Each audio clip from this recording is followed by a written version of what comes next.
প্রশাসনের পক্ষ থেকে লিল্লাহে তাকবীর, লিল্লাহে তাকবীর, লিল্লাহে তাকবীর, লিল্লাহে তাকবীর। আজারী সাহেবের আগমন, আজারী সাহেবের আগমন। আমি আপনাদের প্রতি অনেক খুশি। আপনারা কেউ দাঁড়াবেন না, আপনারা কেউ দাঁড়াননি, আপনারা নম্র ভদ্রতার পরিচয় দিয়েছেন। কারণ আমরা জানি কিভাবে মেহমানদেরকে আপ্যায়ন করতে হয়, কিভাবে অতিথিদেরকে সম্মান জানাতে হয়, ঠিক কিনা বলেন? আজকে একটা চমৎকার প্রোগ্রাম। ডক্টর মিজানুর রহমান আজারী হাফিজাহুল্লাহ তিনি যেন অন্যান্য বিভাগে গিয়ে বলতে পারেন, আমি লালমনিরহাট জেলায় গিয়েছিলাম, আমি রংপুর বিভাগে গিয়েছিলাম, রংপুর বিভাগের অন্যতম একটি জেলা লালমনিরহাটে গিয়েছিলাম। কত চমৎকার ভদ্র বিনয়ী তারা।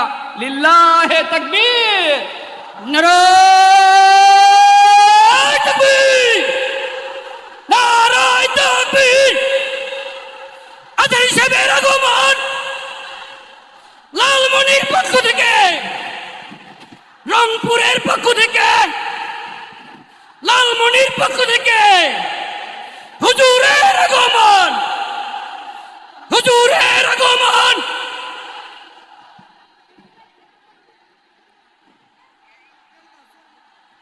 নারায়ে তাকবীর, নারায়ে তাকবীর। হুজুরের আগমন লালমনির পক্ষ থেকে, প্রশাসনের পক্ষ থেকে, সেনাবাহিনীর পক্ষ থেকে, তাওহীদের পক্ষ থেকে, মুসলমানের পক্ষ থেকে।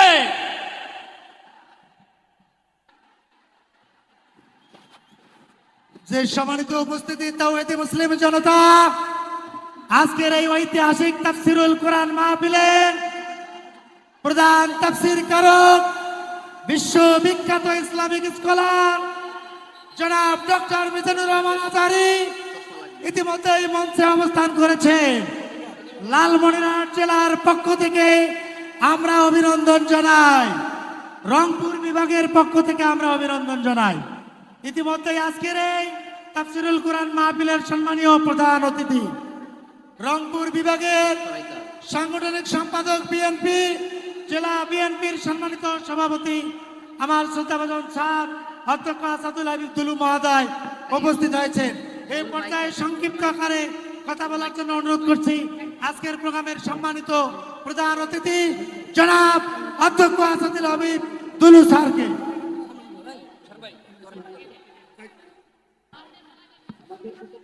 বিসমিল্লাহির রহমানির রহিম। উপস্থিত সম্মানিত তৌহিদি মুসলিম জনতা, আসসালামু আলাইকুম ওয়া রাহমাতুল্লাহি ওয়া বারাকাতুহু। প্রিয় রংপুর বিভাগের বিভিন্ন জেলা থেকে যারা আজকের এই তাফসিরুল মাহফিল উপস্থিত হয়েছেন, আমাদের প্রধান বক্তা, যার নতুন করে কোনো পরিচয় দেওয়ার প্রয়োজন হয় না, যাকে ঘিরে বাংলাদেশের মানুষের মধ্যে যে আবেগ, যে অনুভূতি সৃষ্টি হয়েছে, তার বহিঃপ্রকাশ ঘটেছে আজকের লালমনিরহাটের ঐতিহাসিক সোহরাওয়ার্দী মাঠে। ডাক্তার মিজানুর রহমান আজহারী, আমরা তার প্রতি কৃতজ্ঞ। লালমনিরহাটবাসী অনেক ব্যস্ততার মাঝেও উনি আমাদেরকে সময় দিয়েছেন।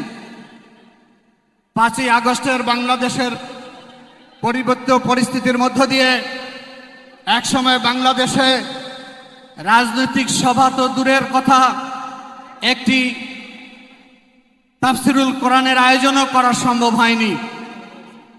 পরিস্থিতি পরিবর্তন হয়েছে আমাদের। আমরা মনে করি যে উদ্দেশ্য, যে চেতনা নিয়ে বাংলাদেশের ছাত্র জনতা রক্ত দিয়ে একটি নতুন বাংলাদেশের সৃষ্টি করেছে, আগামী দিনে এমন একটি বাংলাদেশ আমরা করতে চাই যে বাংলাদেশে দুর্নীতি থাকবে না, বৈষম্য থাকবে না, স্বজনপ্রীতি থাকবে না, একটি সাম্যের বাংলাদেশ, সম্প্রীতির বাংলাদেশ করতে চাই। সুতরাং পবিত্র কোরআন এবং হাদিসের আলোকে উনি আলোচনা করবেন। আমি আর কথা বাড়াতে চাই না। আমি আবারও ওনাকে অভিনন্দন জানাই আমার এলাকাবাসীর পক্ষ থেকে। উনি অনেক কষ্ট করে আমাদের মাঝে উপস্থিত হয়েছেন। আমরা ওনার কথা শুনব এবং আমাদের জীবনে সেটি আমল করার চেষ্টা করব।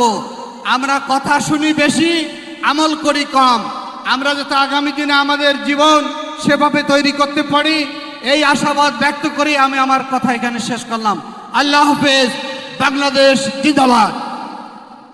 ধন্যবাদ আজকের এই তাফসিরুল কোরআন মাহফিলের সম্মানীয় প্রধান অতিথি মহোদয়কে। আমরা লালমনিরহাটবাসীর পক্ষ থেকে প্রধান বক্তাকে একটা তাকবীর দিয়ে সংবর্ধনা দিতে চাই। লিল্লাহে তাকবীর, নারায়ে তাকবীর, নারায়ে তাকবীর। আল কোরআনের আলো, আল হাদিসের আলো, না চলবে। আজারি ভাইয়ের আগমন লালমনিরহাটের পক্ষ থেকে, রংপুরের পক্ষ থেকে, আলেম ওলামার পক্ষ থেকে, প্রশাসনের পক্ষ থেকে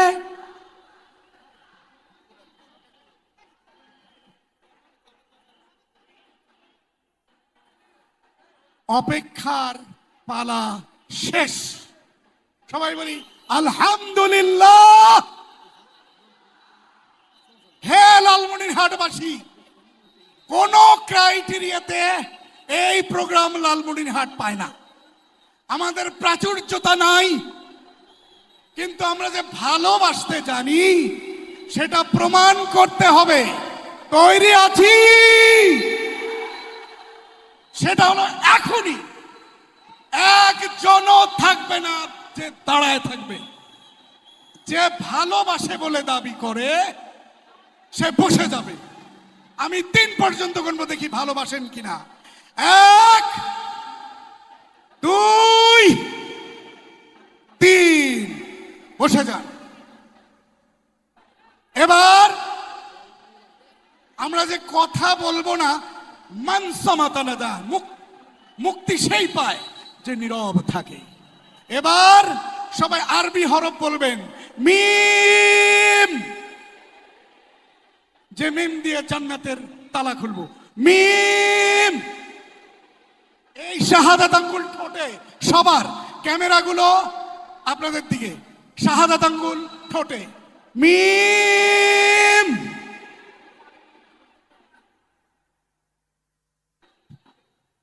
মিম। ঠোঁট খুলবে না, ঠোঁট বন্ধ, ঠোঁট বন্ধ। আমরা ওই সিলেটের মতো বদদোয়া নিতে চাই না। আমরা কি চাই? তাহলে চুপ থাকতে হবে। কেউ কাউকে চুপ বলবে না, সবাই চুপ, প্রত্যেকেই ভলান্টিয়ার। রাজি আছি? এবার শেষবার মিম বলে শেষ করব। মিম।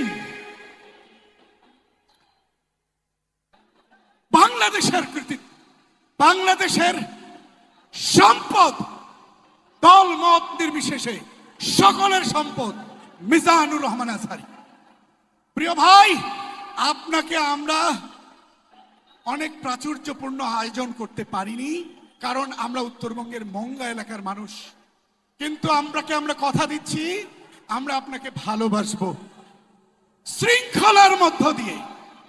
ঠিক না বেঠি? কোরআনে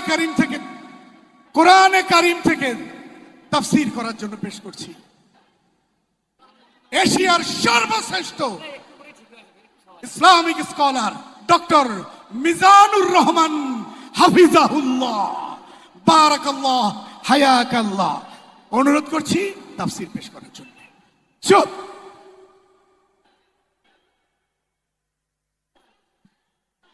আসসালামু আলাইকুম ওয়া রাহমাতুল্লাহি ওয়া বারাকাতুহু। ইন্নাল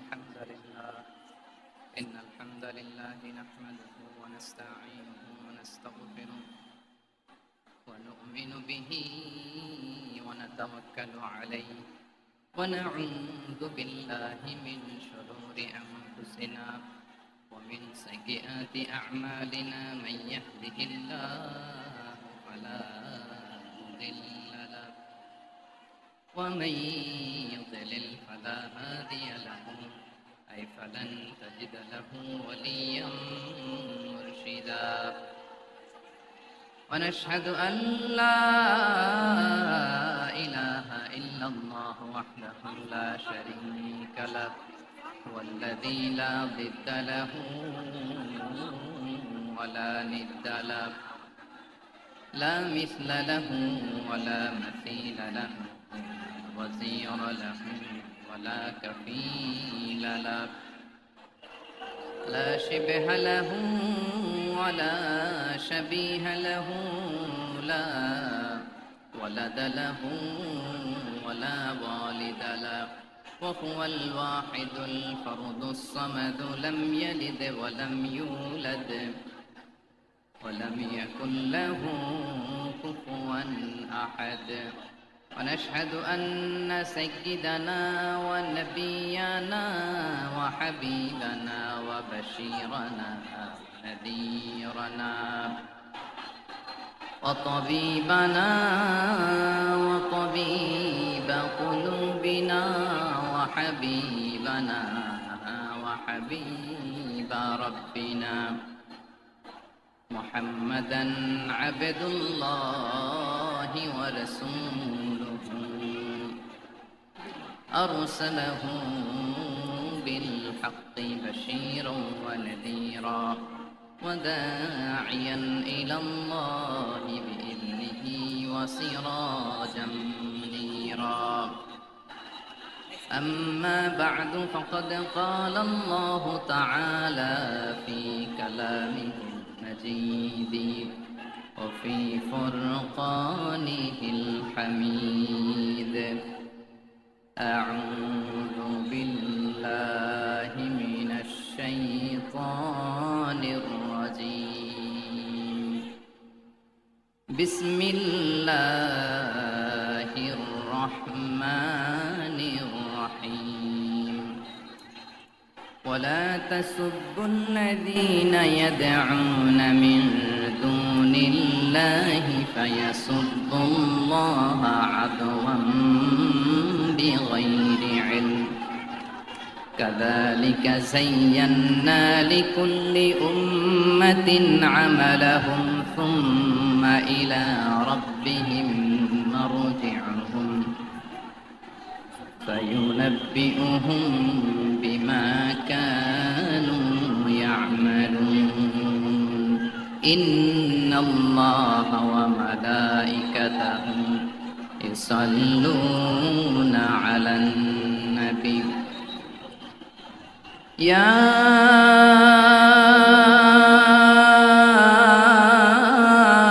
أيها الذين آمنوا صلوا عليه وسلموا تسليما اللهم صل على محمد وعلى آل محمد كما صليت على إبراهيم وعلى آل إبراهيم إنك حميد مجيد اللهم بارك على محمد وعلى آل محمد كما باركت على إبراهيم وعلى آل إبراهيم إنك حميد مجيد সকল প্রশংসার মালিককে সকল ক্ষমতার উৎসকে কেউ যেটা পারে না পারে কে কেউ যেটা দেখে না দেখে কে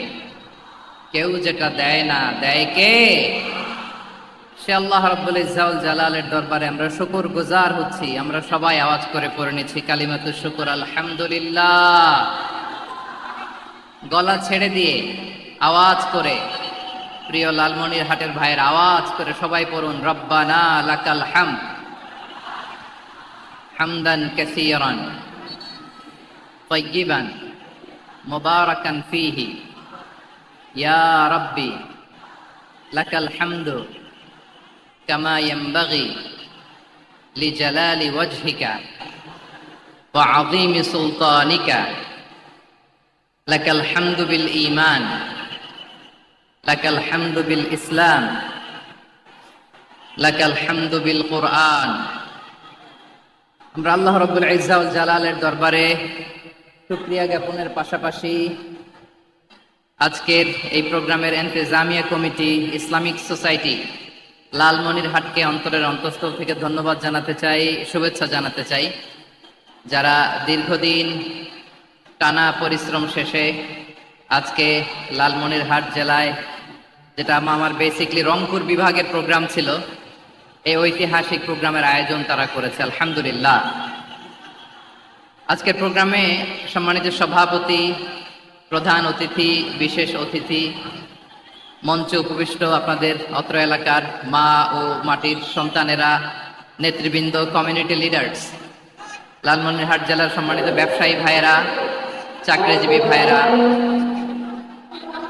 ছাত্র ভাইয়েরা, ভলান্টিয়ার্স ভাইয়েরা এবং লালমনিরহাট জেলা স্টেডিয়ামে অবস্থানরত আমার মা এবং বোনেরা, আমি আপনাদের সবাইকে অন্তরের অন্তঃস্থল থেকে শুভেচ্ছা জানাতে চাই, ধন্যবাদ জানাতে চাই যে আপনারা এত চমৎকার একটি প্রোগ্রামের আয়োজন করেছেন। প্রিয় ভাইয়েরা, আপনারা জানেন যে আমি প্রতি বিভাগে একবার করে সফর করছি। তো সেই সুবাদে রংপুর বিভাগের প্রোগ্রামটা আমি লালমনিরহাটে দিয়েছি এবং আমি আশ্বস্ত হয়েছিলাম যে লালমনিরহাটের প্রোগ্রাম খুবই গোছালো হবে, সুষ্ঠু হবে, শান্ত হবে। সেটার নমুনা আলামত আমি দেখতে পাচ্ছি, আলহামদুলিল্লাহ। সবাই খুবই সুশৃঙ্খল, লক্ষ লক্ষ তাওহীদি জনতা, পেছনে অনেকে জায়গা পায় নাই কিন্তু কোনো আওয়াজ নাই, সবাই দাঁড়িয়ে আছে। এলইডি স্ক্রিন আছে, আপনারা স্ক্রিনে দেখতে পাচ্ছেন, আলহামদুলিল্লাহ। আমি সবাইকে দেখতে পাচ্ছি, মাশাআল্লাহ মাশাআল্লাহ। শান্ত হয়ে আপনারা বসুন, অল্প কিছু সময় কথা বলার সুযোগ আমি পাবো। যেহেতু আমি হেলিকপ্টারে করে এসেছি, হেলিকপ্টারগুলোর আবার একটা পলিসি আছে, সানসেটের আগে, সূর্য ডোবার আগে তাদেরকে এয়ারপোর্টে আবার ল্যান্ড করতে হয়। এখানে 3:30টার মধ্যে আমাকে উঠে যেতে হবে। আমি যদি বারবার আপনাদেরকে থামাতে থাকি, শান্ত হতে বলি এবং এগুলোতেই যদি আমরা সময় নষ্ট করে ফেলি, তাহলে এই যে বিশাল মহাসমাবেশ, বিশাল আয়োজন, যেখানে 2-4টা আমি বার্তা দিতে চাই, এগুলো ব্যাহত হবে। লালমনিরহাটের ছেলেরা খুব ভদ্র, শান্তশিষ্ট। আসার পর থেকে আমাকে রিসিভ করা থেকে শুরু করে স্টেজে আনা থেকে শুরু করে, এবং আলহামদুলিল্লাহ তরুণ জেনজি শ্রোতাদেরকে আমি দেখতে পাচ্ছি, তারা খুবই কোঅপারেটিভ। সহযোগিতা করার, কোঅপারেট করার, অ্যাসিস্ট করার মানসিকতা আমার ভাইদের আছে, আলহামদুলিল্লাহ আলহামদুলিল্লাহ। আমি চাইবো আমরা একটু নীরব, নিস্তব্ধ পরিবেশ তৈরি করার একটু চেষ্টা করব। প্রচন্ড রোদ, আপনাদের যেমন কষ্ট হচ্ছে আমারও কষ্ট হচ্ছে। ওনারা বলেছিল স্টেজকে সরাবে, উপরে পর্দা দিবে। আমি বললাম দরকার নাই, যে যেই পরিস্থিতিতে আছি আমরা বসি, শান্ত হইতে হবে। এখানে আমি শান্ত হইতে বলবো, ভলান্টিয়ার্সরা মাইক নিয়ে শান্ত হইতে বলবে, আমাদের সম্মানিত উপস্থাপক উনি শান্ত হইতে বলবে। এগুলোর অপেক্ষায় না থেকে নিজ দায়িত্বে আমরা সবাই শান্ত থাকি, যাতে লালমনিরহাটের এই প্রোগ্রাম একটা ইতিহাস হয়ে থাকে বাংলাদেশে, ঠিক কিনা বলেন? যখন আমি সময় দিব, শাউট করতে বলবো, নয়েজ করতে বলবো, তখন নয়েজ করতে হবে আওয়াজ করে। আর যখন কথা বলবো তখন একেবারে চুপ থাকতে হবে, একেবারে চুপ। মাশাআল্লাহ, হ্যাঁ ঠিক আছে, একেবারে চুপচাপ থাকতে হবে। ধুলা উড়ানো যাবে না, সামনে আগানো যাবে না। নিজের সুবিধা, নিরাপত্তা বুঝতে হবে। এটা কোনো রাজনৈতিক সমাবেশ না, এখানে লাফালাফি, চিৎকার চেঁচামেচি, হাত দেখানোর দরকার নাই। হাত দেখানোর পর্ব শেষ। এখানেও ঠান্ডা হয়ে গেছে, মাশাআল্লাহ, হ্যাঁ মাশাআল্লাহ। আমাদের ভলান্টিয়ার্স ভাইরা, আমাদের স্বেচ্ছাসেবক ভাইরা, আইন শৃঙ্খলা রক্ষাকারী ভাইরা অনেক চেষ্টা করতেছে, মাশাআল্লাহ, very good. I am very happy to C this scenario, মাশাআল্লাহ, আলহামদুলিল্লাহ। আমি একটু দেখতে চাই যে রংপুর বিভাগের কে কোন জেলা থেকে আপনারা এসেছেন। কুড়িগ্রাম থেকে কারা এসেছেন দেখি, কুড়িগ্রাম, মাশাআল্লাহ মাশাআল্লাহ। আচ্ছা, গাইবান্ধা জেলার কে আসছেন? গাইবান্ধা, হ্যাঁ মাশাআল্লাহ। ঠাকুরগাঁও অনেকে আসছেন। দিনাজপুর জেলা থেকে, মাশাআল্লাহ। নীলফামারী, ঠিক আছে, ফি আমানিল্লাহ। পঞ্চগড়, অনেক আসছে। রংপুর, রংপুর,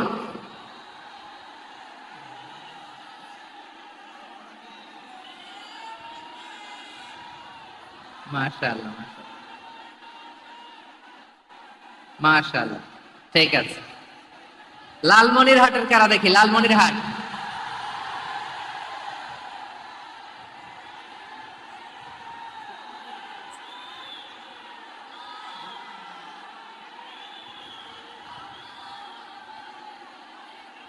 মাশাআল্লাহ, মাশাআল্লাহ, মাশাআল্লাহ, মাশাআল্লাহ।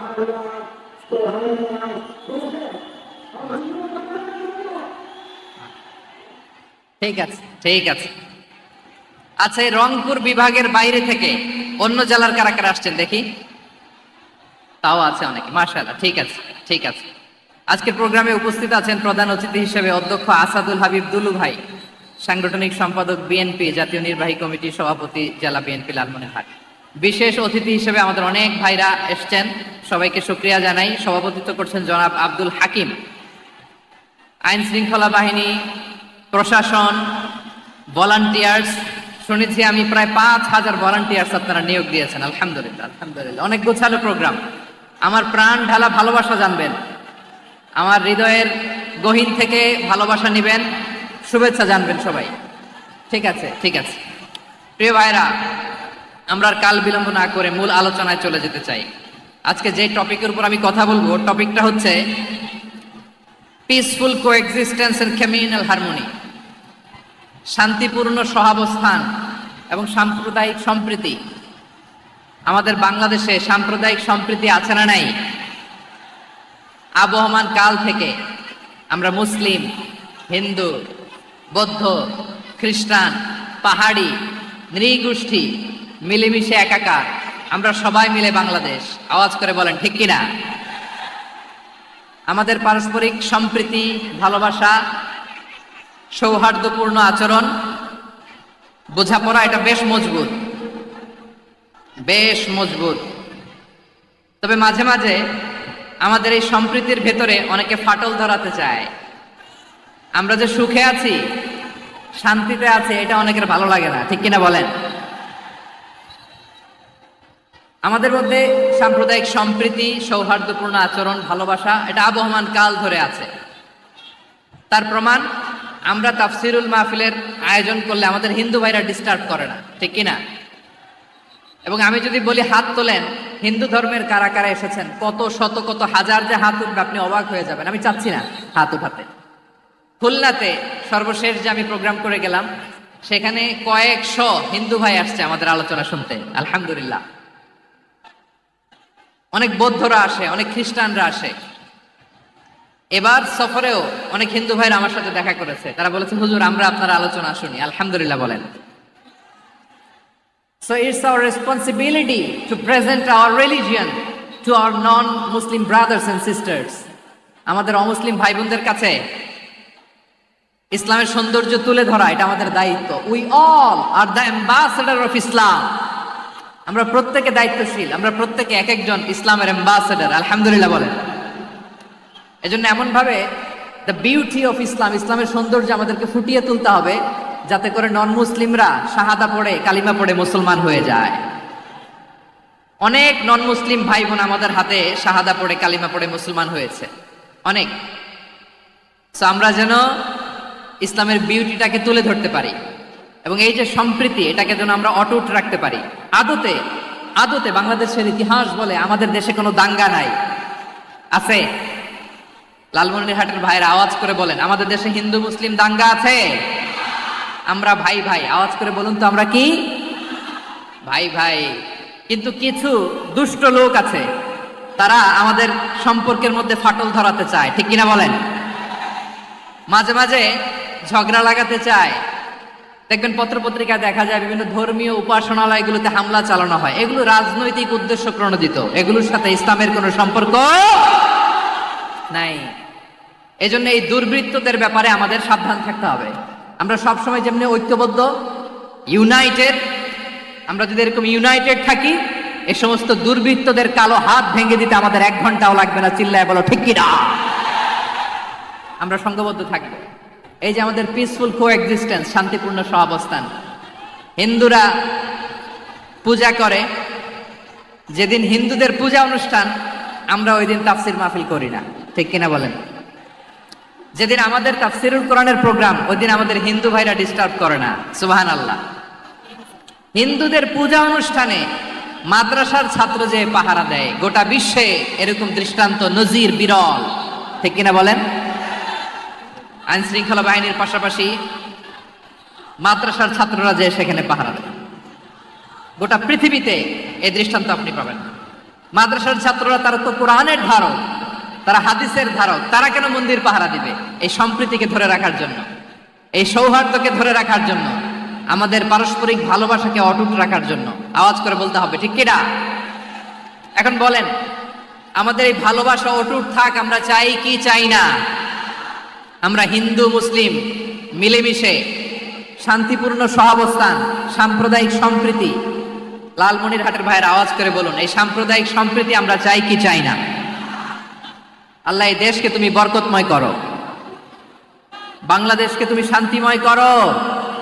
আওয়াজ করে সবাই বলেন আমিন। এই জায়গাটাতে সামান্য একটু আওয়াজ হচ্ছিল, এটাও থেমে গেছে। আলহামদুলিল্লাহ, আলহামদুলিল্লাহ।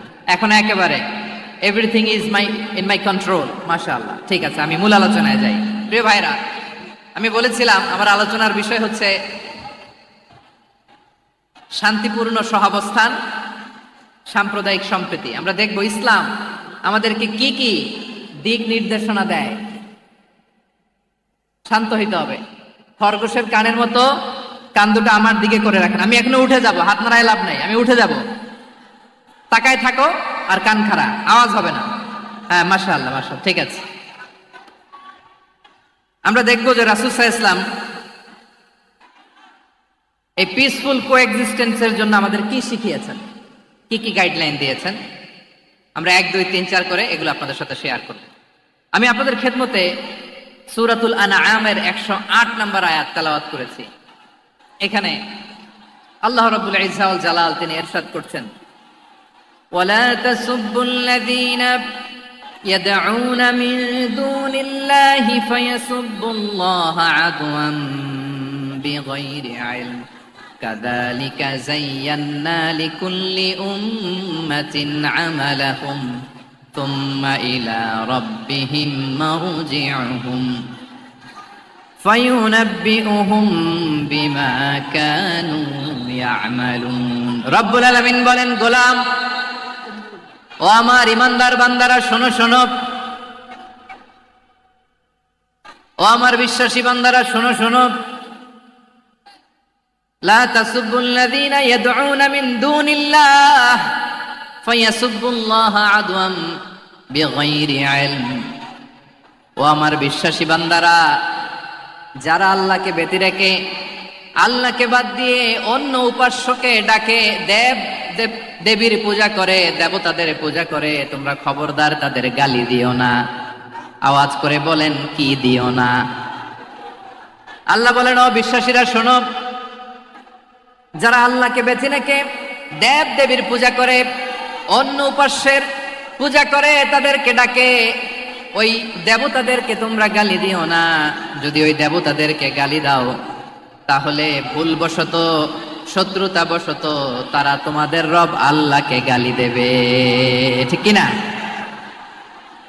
তোমরা যদি তাদের দেবতাদের গালি দাও, ওরা রেগে তোমার আল্লাহরে গালি দিবে, তাহলে আল্লাহরে গালি খাওয়ানোর কারণ হয়ে গেলাম আমি, ঠিক কিনা বলেন?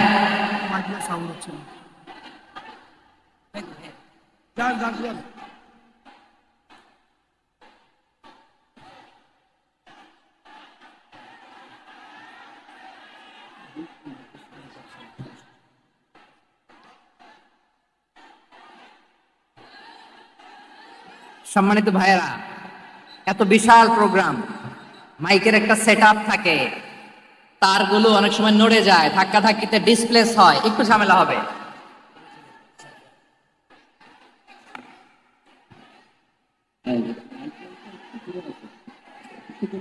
ব্যাস। ব্যাস ব্যাস, হ্যাঁ ঠিক ঠিক আছে। একটু একটু সমস্যা হবে মাঝে মাঝে, আপনারা শান্ত থাকলে, শান্ত থাকতে হবে। এইভাবে সাউন্ড নাই, এই নাই, এই বলতে বলতে আমার সময়ও নাই, উঠে যেতে হবে, এগুলো বোকামি। এই বিভাগীয় প্রোগ্রামগুলোতে যাই, চিৎকার চেঁচামেচি করে তোমরা আসো, সময় শেষ, আমাকে উঠে যেতে হয়। আমরা তো বঞ্চিত হলাম, গুরুত্বপূর্ণ অনেক কথা শোনাবো তোমাদের, অনেক। প্রিয় ভাইরা, আপনারা শান্ত হয়ে বসুন, শান্ত হয়ে। রব্বুল আলামিন বলেন, খবরদার বিশ্বাসীরা, আল্লাহ ছাড়া যারা অন্যান্য উপাস্যদেরকে ডাকে, দেবতাদেরকে ডাকে, তাদেরকে তোমরা গালি দিও না। ওই সমস্ত দেবতাদেরকে যদি তোমরা গালি দাও, তাহলে তারা আল্লাহকে গালি দিবে, ঠিক কিনা বলেন? আমরা দেবতাদের গালি দিলে ওরা আল্লাহকে গালি দিবে। রব্বুল আলামিন বলেন, খবরদার দেবতাদেরকে গালি দিও না, তাহলে ওরা তোমার রব আল্লাহরে গালি দেবে। প্রতিটি জাতির জন্য তাদের কাজকে আমি আল্লাহ সুশোভিত করে রেখেছি, তারা সবাই একদিন আমার কাছেই ফিরে আসবে। এরপর আমি রব্বুল আলামিন তাদের আমলনামা তাদেরকে জানিয়ে দেব। সুবহানাল্লাহ পড়ে। প্রিয় ভাইয়েরা, আল্লাহ তাআলা বলেছেন, খবরদার গালি দিও না। আদেশটা কার? আওয়াজ করে বলেন তো। হিন্দুদের দেবতা দেবদেবীদেরকে গালি দেওয়া যাবে না। আওয়াজ করে বলুন প্রিয় ভাইয়েরা, এই আদেশটা কার? এই আপনাদের গলার আওয়াজ। অন্য ধর্মের দেবতাদেরকে যে গালি দেওয়া যাবে না, এই আদেশটা কার? আরো জোরে বলুন, কার? গালি দিবেন কোন দেবতাকে? দিবেন? যদি দেন তাহলে ওরা আল্লাহরে গালি দিবে। তাহলে আল্লাহরে গালি খাওয়াইলো কে? আপনি, ঠিক কিনা বলেন? আমি আল্লাহকে গালি খাওয়ানোর কারণ হলাম, কারণ আমি যদি গালি না দিতাম, ওরা আমার রবকে গালি দিত না। আওয়াজ করে বলেন, ঠিক কিনা? তাহলে প্রিয় ভাইয়েরা, ইসলাম আমাদেরকে শিখায়, সূরাতুল আনআমের 108 নম্বর আয়াত থেকে আমরা বুঝলাম, কোন ধর্মকে ছোট করা যাবে না। অন্য ধর্মকে ছোট করা মানে ইসলামকে ছোট করা। অন্য ধর্মের দেবতাকে গালি দেওয়া মানে আল্লাহকে গালি খাওয়ানো। আওয়াজ করে বলেন, ঠিক কিনা? খবরদার, এটা করা যাবে না। আর অন্য ধর্মের দেবতাকে যদি আপনি গালি দেন, ওরা ইসলাম থেকে দূরে সরে যাবে। যাও ইসলামের প্রতি আকৃষ্ট হয়েছিল, আর কোনোদিন ইসলামের ধারে কাছে আসবে না। আওয়াজ করে বলেন, ঠিক কিনা? এজন্য কখনো কোনোদিন অন্য ধর্মের দেবতাদেরকে গালি দেওয়া যাবে না। অন্য ধর্মের কোনো দেবতাদেরকে আমরা গালি দিব না, গালি দিব না, বরং ইসলামের beauty, the beauty of Islam, ইসলামের সৌন্দর্যকে আমরা তুলে ধরব। আমরা যদি বিশ্বনবী সাল্লাল্লাহু আলাইহি ওয়াসাল্লামের জীবনের দিকে তাকাই, তাহলে আমি দেখব বিষ্ণু ইসলাম মক্কাতে কিংবা মদিনাতে অন্য ধর্মের লোকদের সাথে খুব পিসফুলি লাইফ লিড করেছেন। হোক মুশরিক, হোক খ্রিস্টান, হোক ইহুদি, বিশ্বনবী সবার সাথে মিলেমিশে ছিলেন। আলহামদুলিল্লাহ বলেন। ইসলাম হচ্ছে পিসফুল রিলিজিয়ান। অন্য ধর্মের প্রতি সহনশীলতার সবক ইসলাম আমাদেরকে দেয়। কিন্তু প্রতিটি মুসলিমের এটা মনে রাখতে হবে, আল্লাহর কাছে পছন্দনীয় গ্রহণযোগ্য ধর্ম, জীবনাদর্শ একটি, সেটা হচ্ছে ইসলাম। আওয়াজ করে বলেন, সেটা কি?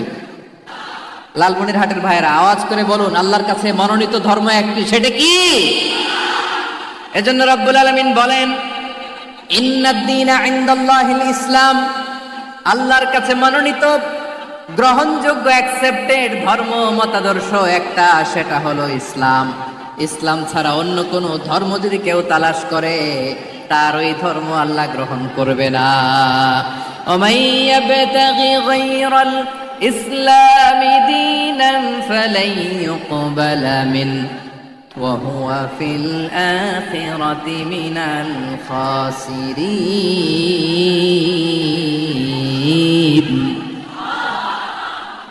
Whoever seek anything except Islam, that won't be accepted from him, and he will be loser in the day of judgment. কিয়ামতের দিন ইসলাম ছাড়া কেউ যদি অন্য কোনো ধর্ম তালাশ করেছে দুনিয়াতে, তার এই মতাদর্শ গ্রহণ করা হবে না, and he will be loser, সে হবে লুজার, ক্ষতিগ্রস্ত, হাই হাই কোম্পানির ম্যানেজার। ওর আমও শেষ, সালাও শেষ। আওয়াজ করে বলেন, ঠিক কি না? এজন্য ইসলাম পেয়ে আমরা খুশি না বেজার? প্রত্যেক নামাজ শেষে আমরা আল্লাহরে বলি, আল্লাহ রাদিতু বিল্লাহি রাব্বা ওয়া বিল ইসলামি দীনা ওয়া বি মুহাম্মাদিন নাবিয়ান ওয়া রাসূলা। ও আল্লাহ, তোমারে রব হিসেবে পেয়ে আমরা খুশি, ও আল্লাহ, ইসলামকে ধর্ম হিসেবে পেয়ে আমরা খুশি, বিশ্বনবীকে আমাদের রাসূল পেয়ে আমরা খুশি, ঠিক কিনা বলে? ইসলাম ছাড়া অন্য কোনো ধর্ম আমরা গ্রহণ করব না, ঠিক কিনা বলেন? আল্লাহর কাছে অ্যাকসেপ্টেড রিলিজিয়ান একটা, সেটা ইসলাম। তো বিশ্বনবী সাল্লাল্লাহু আলাইহি ওয়াসাল্লাম মক্কাতে কিংবা মদিনাতে খুব পিসফুলি এক্সিস্ট করেছেন, যে কোনো ধর্মের সাথে মিলেমিশে চলেছেন। তার প্রমাণ আমরা যদি রাসূল সাল্লাল্লাহু আলাইহি ওয়াসাল্লামের বায়োগ্রাফির দিকে তাকাই, তাহলে দেখব তিনি মুশরিকদের সাথে পিস ট্রিটি করেছেন, শান্তি চুক্তি, পিস ট্রিটি, পিস এগ্রিমেন্ট। আপনারা হুদাইবিয়ার সন্ধির নাম শুনেছেন? আমার লালমনিরহাটের কলিজার টুকরা ভাইয়েরা, হুদাইবিয়ার সন্ধির নাম আপনারা শোনেন নাই? 6ষ্ঠ হিজরিতে বিষ্ণু ইসা ইসলাম মুশরিকদের সাথে এই ট্রিটি করেছেন, চুক্তি। কাদের সাথে? মুশরিকদের সাথে। আমরা তো মুসলমান বসতে পারি না, আমরা দুই মুসলিম ভাই একসাথে বসে চা খেতে পারি না, গল্প করতে পারি না। বিষ্ণু ইসা ইসলাম মুশরিকদের সাথে ট্রিটি করেছেন, হুদাইবিয়ার সন্ধি। এই সন্ধির আগে মক্কা থেকে কেউ মদিনায় যেতে পারে না, মদিনা থেকে কেউ মক্কায় যেতে পারে না, কিন্তু এই সন্ধির পরে ট্রাফিক স্বাভাবিক হয়ে গেল। মক্কার লোকেরা মদিনায় আসতে পারে, মদিনার লোকেরা মক্কায় আসতে পারে। এটাকে বলে সুলহে হুদাইবিয়া, the peace agreement of Hudaybiyyah, শান্তি চুক্তি। আমরা পৃথিবীতে এখন অনেক শান্তি চুক্তির নাম শুনি, এগুলো সব the piece treaty of Hudaibiya থেকে কপি করা। আল্লাহু আকবার। তাহলে বিশ্বনবী সাল্লাল্লাহু আলাইহি সাল্লাম তিনি যে শান্তিপূর্ণ সহাবস্থানে বিশ্বাসী ছিলেন, মুসলমানেরা যে অন্য ধর্মের প্রতি সহনশীল, তার প্রমাণ হচ্ছে এই পিস ট্রিটি। শুধু তাই নয়, মাইকের সাউন্ডটা একটু বাড়াই দিতে হবে, খুব দুর্বল, একটু মজবুত করতে হবে, আর একটু ক্লিন করতে হবে, আর সবগুলা জায়গায় সাউন্ড যাচ্ছে কিনা একটু ক্রস চেক করতে হবে। হ্যাঁ, পাবেন, দিচ্ছে mike operator, he is trying his level best, দিচ্ছে। মাইক অপারেটর যিনি আছেন, প্রতিটি জায়গায় প্রতিটি সাউন্ড বক্সে যেন আওয়াজ পাওয়া যায়, একটু ক্রস চেক করেন, সাউন্ডটাকে একটু স্ট্রং করে দেন। হ্যাঁ, ঠিক আছে, মাশাআল্লাহ। এদিকে তাকান, এদিকে। মক্কার পার্ট গেল, পিস এগ্রিমেন্ট করলেন, শান্তি চুক্তি। বিষ্ণু ইসা ইসলাম মদিনায় যে কি করলেন? মদিনায় যে বিষ্ণু ইসা ইসলাম মদিনা চার্টার করলেন, মদিনা সনদ, সাহিফাতুল মদিনা, এটার বলে মদিনা চার্টার। যে ওয়েস্টে, ইউরোপে, আমেরিকাতে তারা অনেক চার্টার করে, সব চার্টার মদিনা চার্টার থেকে কপি করা। আওয়াজ করে পড়েন সুবহানাল্লাহ।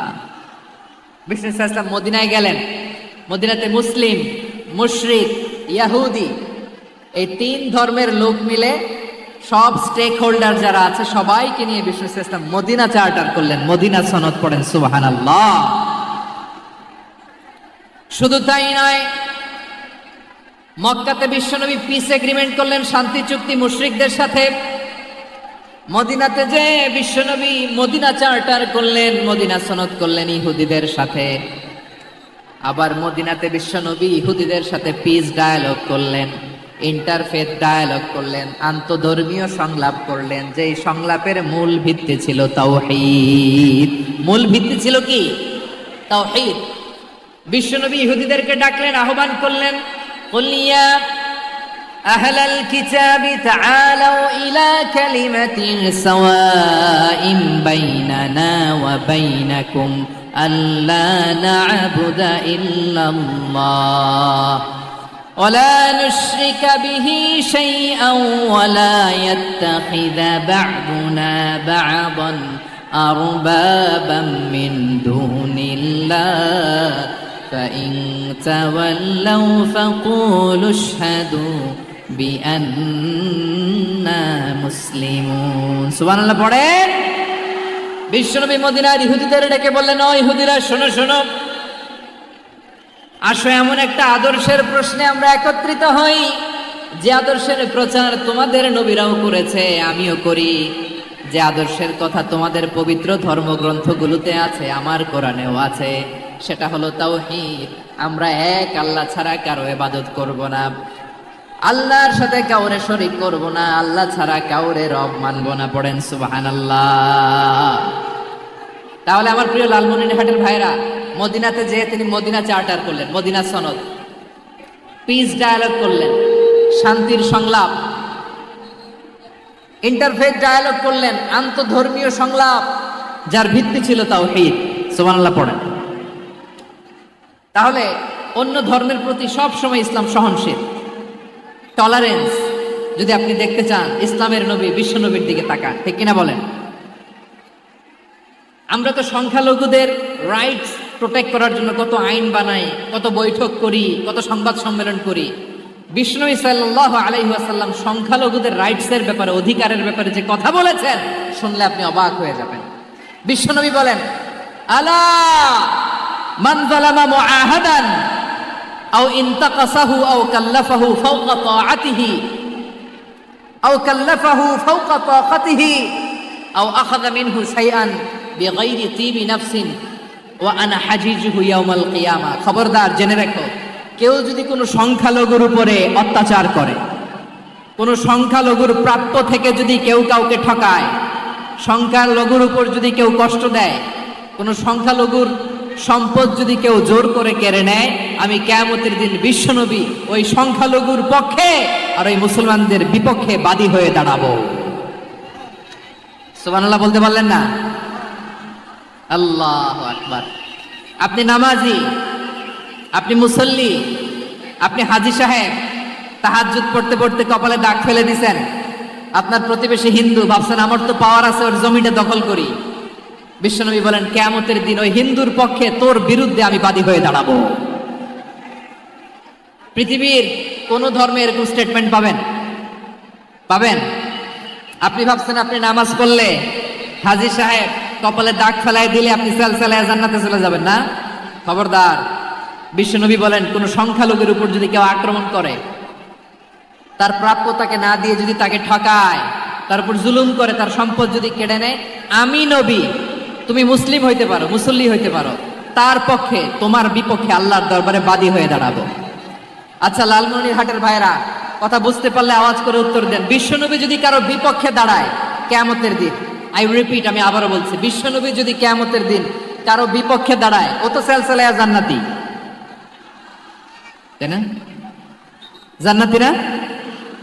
যে নবীর সুপারিশ ছাড়া জান্নাতের গেটও দেখা যাবে না, ওই নবী যদি বলে তোর বিপক্ষে আমি বাদী হয়ে দাঁড়াবো, ওই জান্নাতে আর ঢোকার কোনো সুযোগ আমাদের থাকবে?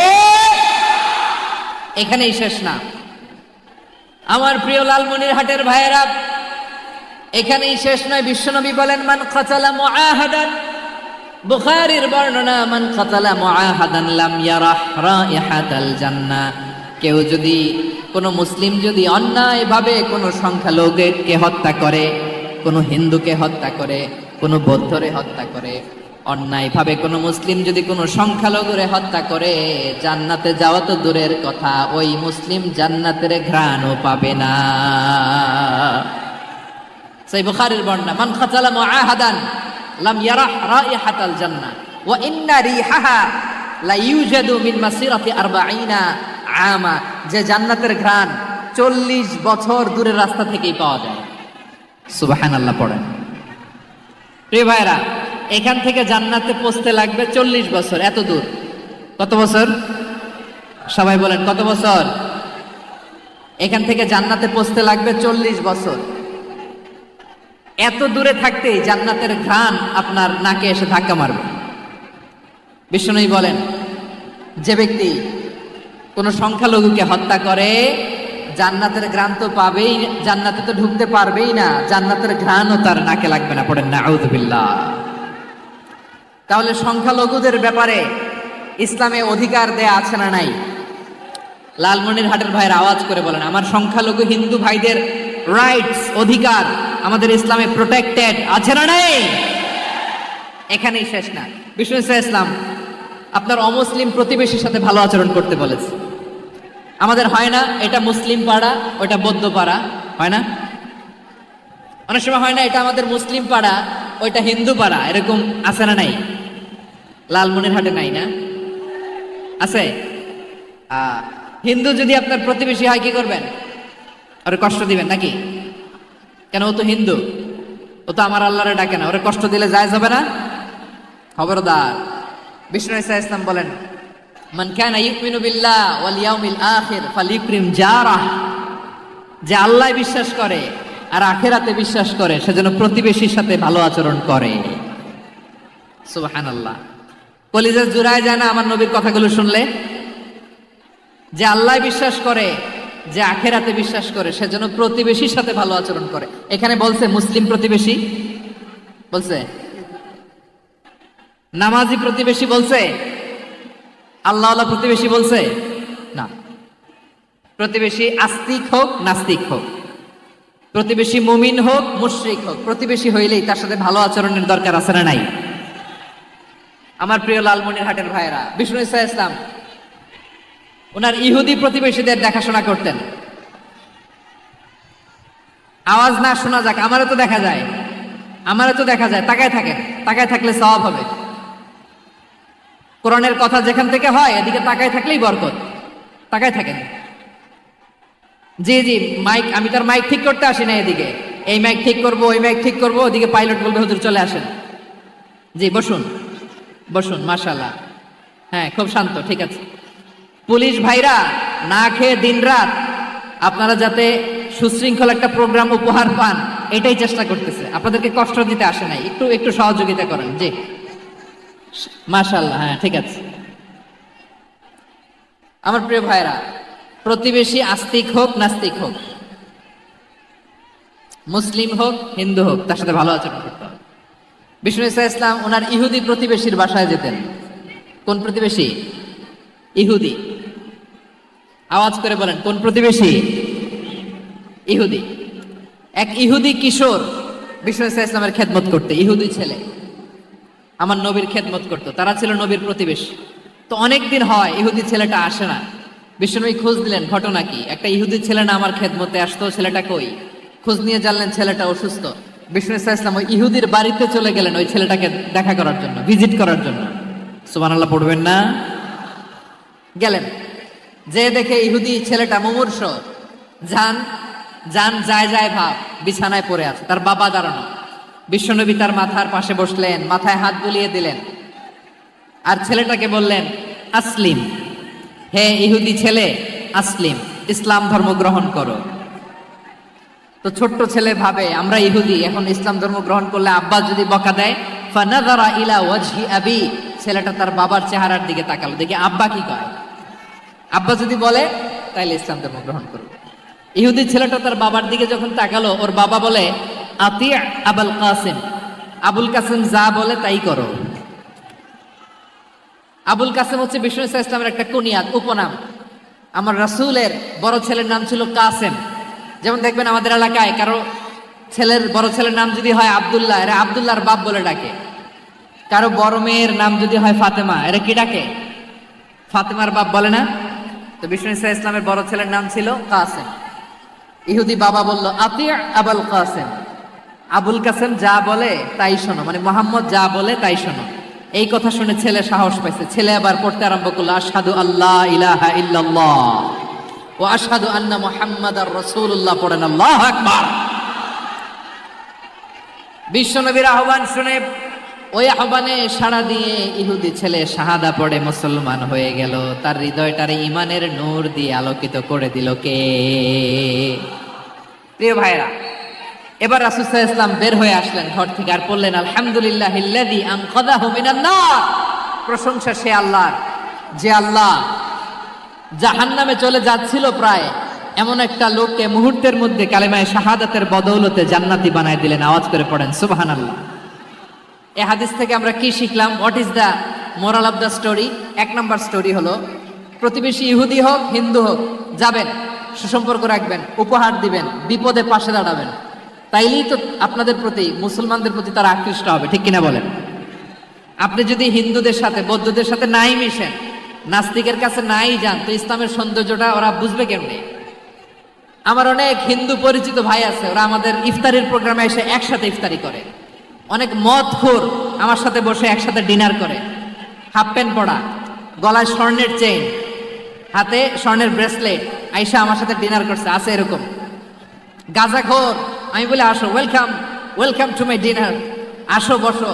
বসলেই তো আমি ওর ডিএনএ, চিন্তার ডিএনএ চেঞ্জ করে দেওয়ার সুযোগ পাবো, চিল্লায় বলো ঠিক কি না? আসতে হবে আমার কাছে। Hour door is open, the door of Islam is open 24/7। সব সময় আমাদের ইসলামের দরজা আমার অমুসলিম ভাইদের জন্য খোলা আছে না নাই? এই হাদিস থেকে দুইটা শিক্ষা। এক নম্বর শিক্ষা, প্রতিবেশী মুসলিম হোক অমুসলিম হোক, যান, অসুস্থ হইলে একটু আপেল নিয়ে যান, আঙ্গুর নিয়ে যান, কমলা নিয়ে যান, তাদের সাথে ভালো আচরণ করেন। ইসলামের বিউটি দেখে, সৌন্দর্য দেখে অবাক হবে, নসিব ভালো হলে কোনোদিন কালিমা পড়ে মুসলমান হয়ে যাবে। ঠিক কিনা বলেন? তাহলে অমুসলিমের সাথে ভালো সম্পর্ক। বিশ্বনবী ইহুদির বাড়িতে গেলেন, ইহুদির বাড়ি, আর আমার মুসলমান ভাই আমার কাফের বলে, এরকম আছে না নাই? মুসলিমরা দেখতে পারে না, সহ্য করতে পারে। বিশ্বনবী সাল্লাল্লাহু আলাইহি ওয়াসাল্লাম ইহুদির বাড়িতে গেলেন, এটা একটা শিক্ষা। আরেকটা শিক্ষা হলো, ভাইরা ধাক্কা মেরে এসে সামনে এসে কি লাভ? প্রোগ্রাম তো শেষ হচ্ছে, এখনই শেষ হচ্ছে। তো এই যে আমাদের বকশি ভাই ওয়াদা নিল, হাত তোলালো, মিম বলে এত কথা বলল, তো আমি জেলায় জেলায় যে খালি হাত নাড়াই তোমাদের জন্য নাকি? হ্যাঁ, হাত নাড়াই শুধু। এই ধাক্কাইতে ধাক্কাইতে এদিকে এসে হাত নাড়াইতেছে, হয়েছে তো, দেখলাম তো, ঠিক আছে, মাশাআল্লাহ, অনেক সুশৃঙ্খল, অন্যান্য যে কোনো জেলার চেয়ে অনেক সুশৃঙ্খল। আমার দিকে তাকাও, আমার দিকে তাকাও, ঠিক আছে। এই যে দাঁড়িয়ে আছে, একটা ছেলে নড়ে না, দেখছেন? মাশাআল্লাহ, মাশাআল্লাহ, মাশাআল্লাহ। হ্যাঁ, এইভাবেই। আর কয়েকটা মজাদার কথা আছে, শোনো। এই হাদিস থেকে আমাদের শিক্ষা হলো, আমার প্রতিবেশী যেই ধর্মের হোক আমি সম্পর্ক রাখবো। অসুস্থ হলে যাব, কি বলেন ভাইরা? যাবেন না? যাবেন না আপনারা? আচ্ছা, 2 নম্বর শিক্ষা হলো, বিষ্ণু ইসা ইসলামের খাদেম ছিল ইহুদি, এতদিন খেদমত করলো, একদিনও বিশ্বনবী ওরে কালিমার দাওয়াত দেয় নাই। কারণ কি? বিশ্বনবী একটা ভালো সময়ের অপেক্ষা করতেছিলেন, প্রপার টাইমিং। দাঈর কাজ হচ্ছে দাঈ ইলাল্লাহ, সে হচ্ছে সুযোগ সন্ধানী। দাঈ সুযোগ খোঁজে, কখন দাওয়া দিলে ব্যাটে বলে হবে, ঝুপ খুঁজে কোপ মারে, ঠিক কিনা বলেন? বিষ্ণু ইসলাম ভালো সময়ের অপেক্ষা করতেছিলেন, দেখি ভালো সময় আসুক আসুক আসুক আসুক। আস্তে আস্তে এমন সময় আসছে, ছেলে এবার মুমূর্ষ। অসুস্থ ব্যক্তির হৃদয় অত্যন্ত নরম থাকে। হসপিটালে যখন কেউ যায় তার হৃদয়টা বড্ড নরম থাকে, মৃত্যুর ভয়ে তার অন্তরটা নরম থাকে, ঠিক কিনা বলেন? এই প্রপার টাইমিং এর অপেক্ষা করতেছিলেন। যখনই টাইমিং পেয়েছেন, দাওয়াত দিলেন, পড়ো লা ইলাহা ইল্লাল্লাহ, সুবহানাল্লাহ পড়েন সবাই। তাহলে ইসলাম অমুসলিম প্রতিবেশীর সাথে ভালো আচরণ করতে বলে। ইসলাম অমুসলিম মাতা পিতার সাথেও ভালো আচরণ করতে বলে। মাতা পিতা যদি অমুসলিম হয়, তারা ফেলে দিতে পারবেন? পারবেন? আমার লালমনিরহাটের ভাইরা, অনেক হিন্দু ছেলে আমাদের হাতে শাহাদা পড়ে মুসলিম হয়, কিন্তু ওর মা মুসলমান হয় নাই, বাবাও হয় নাই, এরকম আছে না নাই? তো ও হয়েছে মুসলিম, মা বাপ হিন্দু, এখন মা বাপ কি বাদ? হ্যাঁ, মা বাপ বাদ দেয়া যাবে? যেই মা আপনারে 9 মাস 8 মাস পেটে ধারণ করলো, আপনার মায়ের নার ছেঁড়া ধন, আপনি ওই মারে বাদ দিতে পারবেন? যেই মায়ের বুকের তাজা দুধ খেয়ে আপনি আজকে বাড়ন্ত তাজা তরতাজা, ওই মারে বাদ দেয়া যাবে? মায়ের এক ধারে দুধের দাম, কাটিয়া গায়ের চাম, পাপুষ বানাইলে ঋণের শোধ হবে না, এমন দরদি ভাবে কেউ হবে না আমার মাহা গো। মায়ের এক ধারে দুধের দাম, কাটিয়া গায়ের চাম, পাপুষ বানাইলে ঋণের শোধ হবে না, এমন দরদি ভাবে কেউ হবে না আমার মাহা গো। ঠিক কিনা? মাকে তো বাদ দেওয়া যায় না। وقضى ربك ألا تعبدوا إلا إياه وبالوالدين إحسانا। আল্লাহ বলে, অবধারিত 2টা ভার্ডিক্ট তোমাদের জন্য, এক আল্লাহর ইবাদত করবা আর মা বাবার প্রতি ইহসান করবা। আদেশটা কার? মা বাবার প্রতি ইহসান করতে হবে। আমার মা হিন্দু হোক, ভালো আচরণ করতে হবে, বৌদ্ধ হোক, ভালো আচরণ করতে হবে। আমার যে সমস্ত হিন্দু ভাইয়েরা মুসলিম হয়েছে, তোমাদের মা বাবা এখনো মুসলমান হয় নাই, তাদের সাথে ভালো আচরণ করতে হবে। আপনাদের খেদমত নিজে করতে হবে, অথবা খেদমতের ব্যবস্থা করাই দিতে হবে। মান্থলি যে খরচ লাগে এটা দিতে হবে। আরে তুমি এখন মুসলিম, তোমার মা বাবা হিন্দু, এখনই তো সুযোগ ইসলামের সৌন্দর্য দেখানো। এখন মা বাবা যদি দেখে আরে এটা হিন্দু থাকতে তো বদমাইশ ছিল, বেয়াদব ছিল। কি এমন ধর্ম সে গ্রহণ করলো যেটা গ্রহণের সাথে সাথে সে পাল্টে গেল? কি এমন ধর্ম সে গ্রহণ করেছে যেটা তার জীবনকে আলোকিত করে দিয়েছে? নসিব ভালো হইলে তারাও কালিমা পড়ে মুসলমান হয়ে যাবে। বিষ্ণু ইসা ইসলামের স্ত্রীর নাম ছিল আয়েশা রাদিয়াল্লাহু তাআলা আনহা, আবু বকর রাদিয়াল্লাহু তাআলা আনহুর মেয়ে। আবু বকর রাদিয়াল্লাহু তাআলা আনহুর আরেক মেয়ের নাম হচ্ছে আসমা। কি নাম? দুজনই আবু বকর রাদিয়াল্লাহু তাআলা আনহুর মেয়ে, আসমা আর আয়েশা। নাম দুটো কেমন লাগে? আসমা নামটা কেমন লাগে? আয়েশা নামটা কেমন লাগে? সবার ভালো লাগে নাই? নাম দুটো আপনাদের ভালো লাগে? লালমনিরহাটে অনাগত যদি কন্যা সন্তান হয়, যদি মনে চায় আসমা রেখে দিতে পারবেন, যদি মনে চায় আয়েশা রেখে দিয়েন। দেশে বিদেশে এয়ারপোর্টে রাস্তাঘাটে শুধু বলে হুজুর একটা নাম দেন, আমার ছেলের একটা নাম দেন, মেয়ের একটা নাম দেন। তো আমার মনে আছে যশোরের আবদিনের মাহফিলে আমি একটা দুইটা নাম দিয়েছিলাম। আজকে লালমনিরহাটের এই প্রোগ্রামে কন্যা সন্তান যদি হয় দুটা নাম দিলাম, আসমা কিংবা আয়েশা। ইনশাআল্লাহ পড়েন। দুজন বোন, এক মায়ের না, বাবা এক মা দুইজন। আয়েশা রাদিয়াল্লাহু তাআলা আনহার মায়ের নাম উম্মে রুমান, আর আসমা রাদিয়াল্লাহু তাআলা আনহার মায়ের নাম কুতাইলা বিনতে আব্দুল উজ্জা। আবু বকর রাদিয়াল্লাহু তাআলা আনহু 4টা বিয়ে করেছিলেন। তো একই ঘটনা ঘটেছে এই ফ্যামিলিতে। আসমা ইসলাম ধর্ম গ্রহণ করে মুসলিমা, কিন্তু তার মা কুতাইলা মুশরিকা।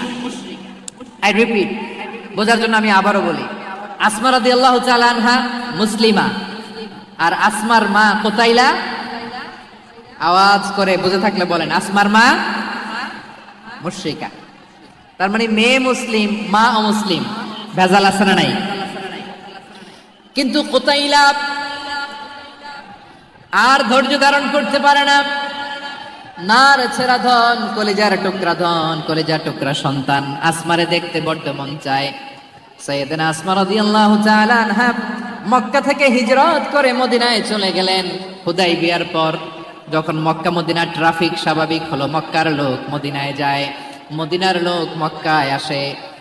কুতাইলা কলিজার টুকরা সন্তান আসমারে দেখার জন্য কিছু উপহার নিয়ে বিশাল মরুপথ পাড়ি দিয়ে মক্কা থেকে মদিনায় যায়। সুবহানাল্লাহ বলেন।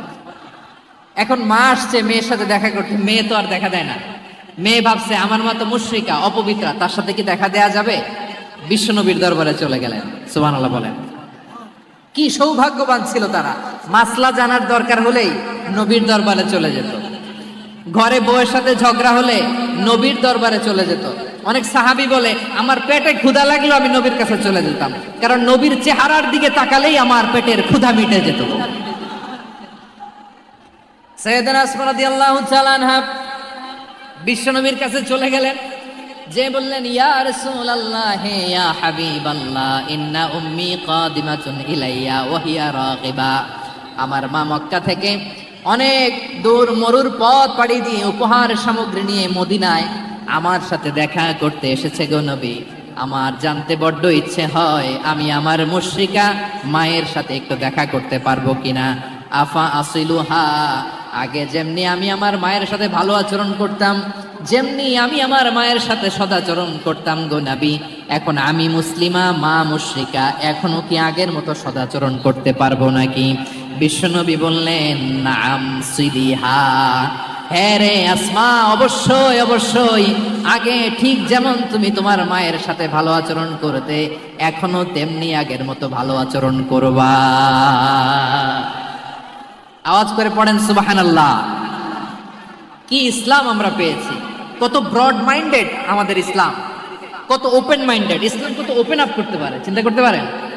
বিষ্ণু বললেন হ্যাঁ অবশ্যই, নাম সুলিহা, আগে যেমনি ভালো আচরণ করছো আসমা, এখন ওই রকমই করো, পারলে আরো বাড়াই করো। সুবহানাল্লাহ বলেন। তাহলে আমার যে হিন্দু ভাইয়েরা, হিন্দু বোনেরা, ইমানের বদৌলতে দৌলতে আপনি ধন্য হয়েছেন, আপনার আম্মা আব্বা এখনো মুসলমান হয় নাই, তাদের জন্য দোয়া করেন, তাদের জন্য দোয়া করেন, আল্লাহ যেন তাদেরকেও ইমানের দৌলত দান করে। আমরা সবাই পড়ি আমিন, আরো জোরে পড়েন আমিন। এখন বলেন ইসলাম কি ন্যারো মাইন্ডেড রিলিজিয়ান না ব্রড মাইন্ডেড? লালমনিরহাটের যুবক ভাইরা আওয়াজ করো, ইসলাম কি ন্যারো মাইন্ডেড না ব্রড মাইন্ডেড? কতটা ব্রড মাইন্ডেড দেখেন। বিশ্বনবী সাল্লাল্লাহু আলাইহি সাল্লাম অমুসলিমরা যদি নবীকে উপহার দিত, ওই উপহারও বিশ্বনবী গ্রহণ করতেন। সুবহানাল্লাহ পড়েন। আপনার অমুসলিম বন্ধু যদি উপহার দেয়, সেটাও আপনি নিতে পারবেন, যেটা নেওয়া যায়। কিন্তু আপনার বন্ধু যদি আপনার মদের বোতল দেয়, নিতে পারবেন? হ্যাঁ, মদের বোতল দিলে পারবেন। আপনার বন্ধু যদি আপনার পর্ক দেয়, পর্ক, শুকরের গোশত মিশ্রিত কোনো খাবার, ওটা নিতে পারবেন না। হালাল যে কোনো জিনিস নিতে পারবেন। বিশ্বনবী সাল্লাল্লাহু আলাইহি ওয়াসাল্লাম অমুসলিমদের দেয়া হাদিয়া গ্রহণ করতেন। কেমন নবী ছিলেন? আমার নবীরে চিনে নেন, আমার নবীর অ্যাটিটিউড জেনে নেন। বিশ্বনবী সাল্লাল্লাহু আলাইহি ওয়াসাল্লাম যখন কোনো জনপদে যেতেন, 3টা অপশন নিয়ে যেতেন। প্রিয় ভাইয়েরা, আওয়াজ করে বলতে হবে, কোন জনপদে গেলে আমার নবীর অপশন থাকতো কয়টা? আমার মতো 3 আঙ্গুল উঁচু করে দেখান আর বলুন, আমার নবী কোন জনপদে গেলে কয়টা অপশন নিয়ে যেতেন? 1 নাম্বার অপশন আসলিম তাসলাম।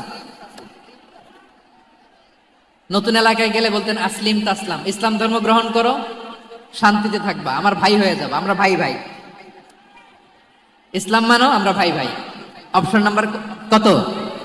1। যদি বলে না ইসলাম মানবো না, ওকে, অপশন নাম্বার 2, মুসলিম হওয়ার দরকার নাই, লা ইকরাহা ফিদ্দিন, ইসলামে কোনো বাড়াবাড়ি নাই। খ্রিস্টান আছো থাকো, বৌদ্ধ আছো থাকো, ইহুদি থাকতে চাও থাকো, কিন্তু আমরা যেহেতু রিজিওনাল সুপার পাওয়ার, আমাদের আন্ডারে থাকো, ট্যাক্স দিয়া থাকো, এটার বলে জিজিয়া। আলেম যারা আছেন বুঝবেন, এটার আরবিতে কি বলে? জিজিয়া। You pay us the tax, we will give you the security. তোমরা ট্যাক্স দিবা, আমরা সিকিউরিটি দিব, আমাদের আওতায় থাকবা, কেউ তোমাদেরকে আক্রমণ করতে পারবে না, আমরা নিরাপত্তা দিব। সুবহানাল্লাহ বলেন। এটা অপশন নাম্বার কত? আচ্ছা, বুঝে থাকলে বলেন, 1 নাম্বার অপশন কি ছিল? ইসলাম। ইসলাম মানো, শান্তিতে থাকবা, ভাই ভাই, আমরা ভাই ভাই। অপশন নাম্বার 2, ট্যাক্স দাও, আমরা নিরাপত্তা দিব, মুসলিম হওয়া লাগবে না। এখন 1 নাম্বারও মানে না, 2 নাম্বারও মানে না, মুসলিম হবো না, ভালো, খ্রিস্টান থাকো, ট্যাক্স দাও, আমরা সিকিউরিটি দিব না, এইটাও মানি না। বিষ্ণু বলেন, তাহলে তলোয়ার আমাদের আর তোমাদের মাঝে ফয়সালা করবে। মুসলিমও হবে না, ট্যাক্স দিবা, নিরাপত্তা দিব, আমরা সুপার পাওয়ার, আমাদের আন্ডারে থাকবে, এইটাও না। তাহলে তোমাদেরকে তো আমরা বিশ্বাস করতে পারি না, কখন না কখন বিশ্বাসঘাতকতা করো, কার সাথে মিলে হাত মিলাও। অধিকাংশ ক্ষেত্রেই বিশ্বনবীর সুন্দর আচরণ দেখে, আরে আমার নবীর যে নুরানি চেহারা, অনেকে তো কেবল সিরেফ চেহারাটা দেখেই কালিমা পড়ে মুসলমান হয়ে গিয়েছে। যারা মুসলিম হয় নাই, তারা তাদের ইসলামেই বলবৎ ছিল, ট্যাক্স দিয়ে ইসলামের আন্ডারে ছিল। বিষ্ণু ইসলাম 7ম হিজরিতে যখন খায়বার বিজয়ের পরে ইসলাম রিজিওনাল সুপার পাওয়ার হিসেবে আত্মপ্রকাশ করলো, বিশ্বনবী চিঠি লিখলেন অন্যান্য সুপার পাওয়ারের কাছে, রাষ্ট্রীয় চিঠি লেখে এক রাষ্ট্রপ্রধান আরেক রাষ্ট্রপ্রধানের কাছে। ঠিক কিনা বলেন? জানেন না আপনারা? এই যে 24-এর ছাত্র নাগরিক অভ্যুত্থানে, এই অভ্যুত্থান যখন শুরু হয়, আমি তখন সাউথ আফ্রিকাতে, একটা স্ট্যাটাস দিয়েছিলাম, গোটা নয় গোটা দেশ সংস্কার করা লাগবে। শুধু বাংলাদেশ নয়, সারা বিশ্বের বাংলা ভাষাভাষী লোকেরা এই আন্দোলনের সাথে সমর্থন তারা করেছে, এটাকে সাপোর্ট করেছে, তারা সমর্থন দিয়েছে। আমাদের ইউনাইটেড আরব আমিরাতের বাংলাদেশি ভাইয়েরা, তারা সেখানে রাস্তায় নেমে এসেছিল, জানেন?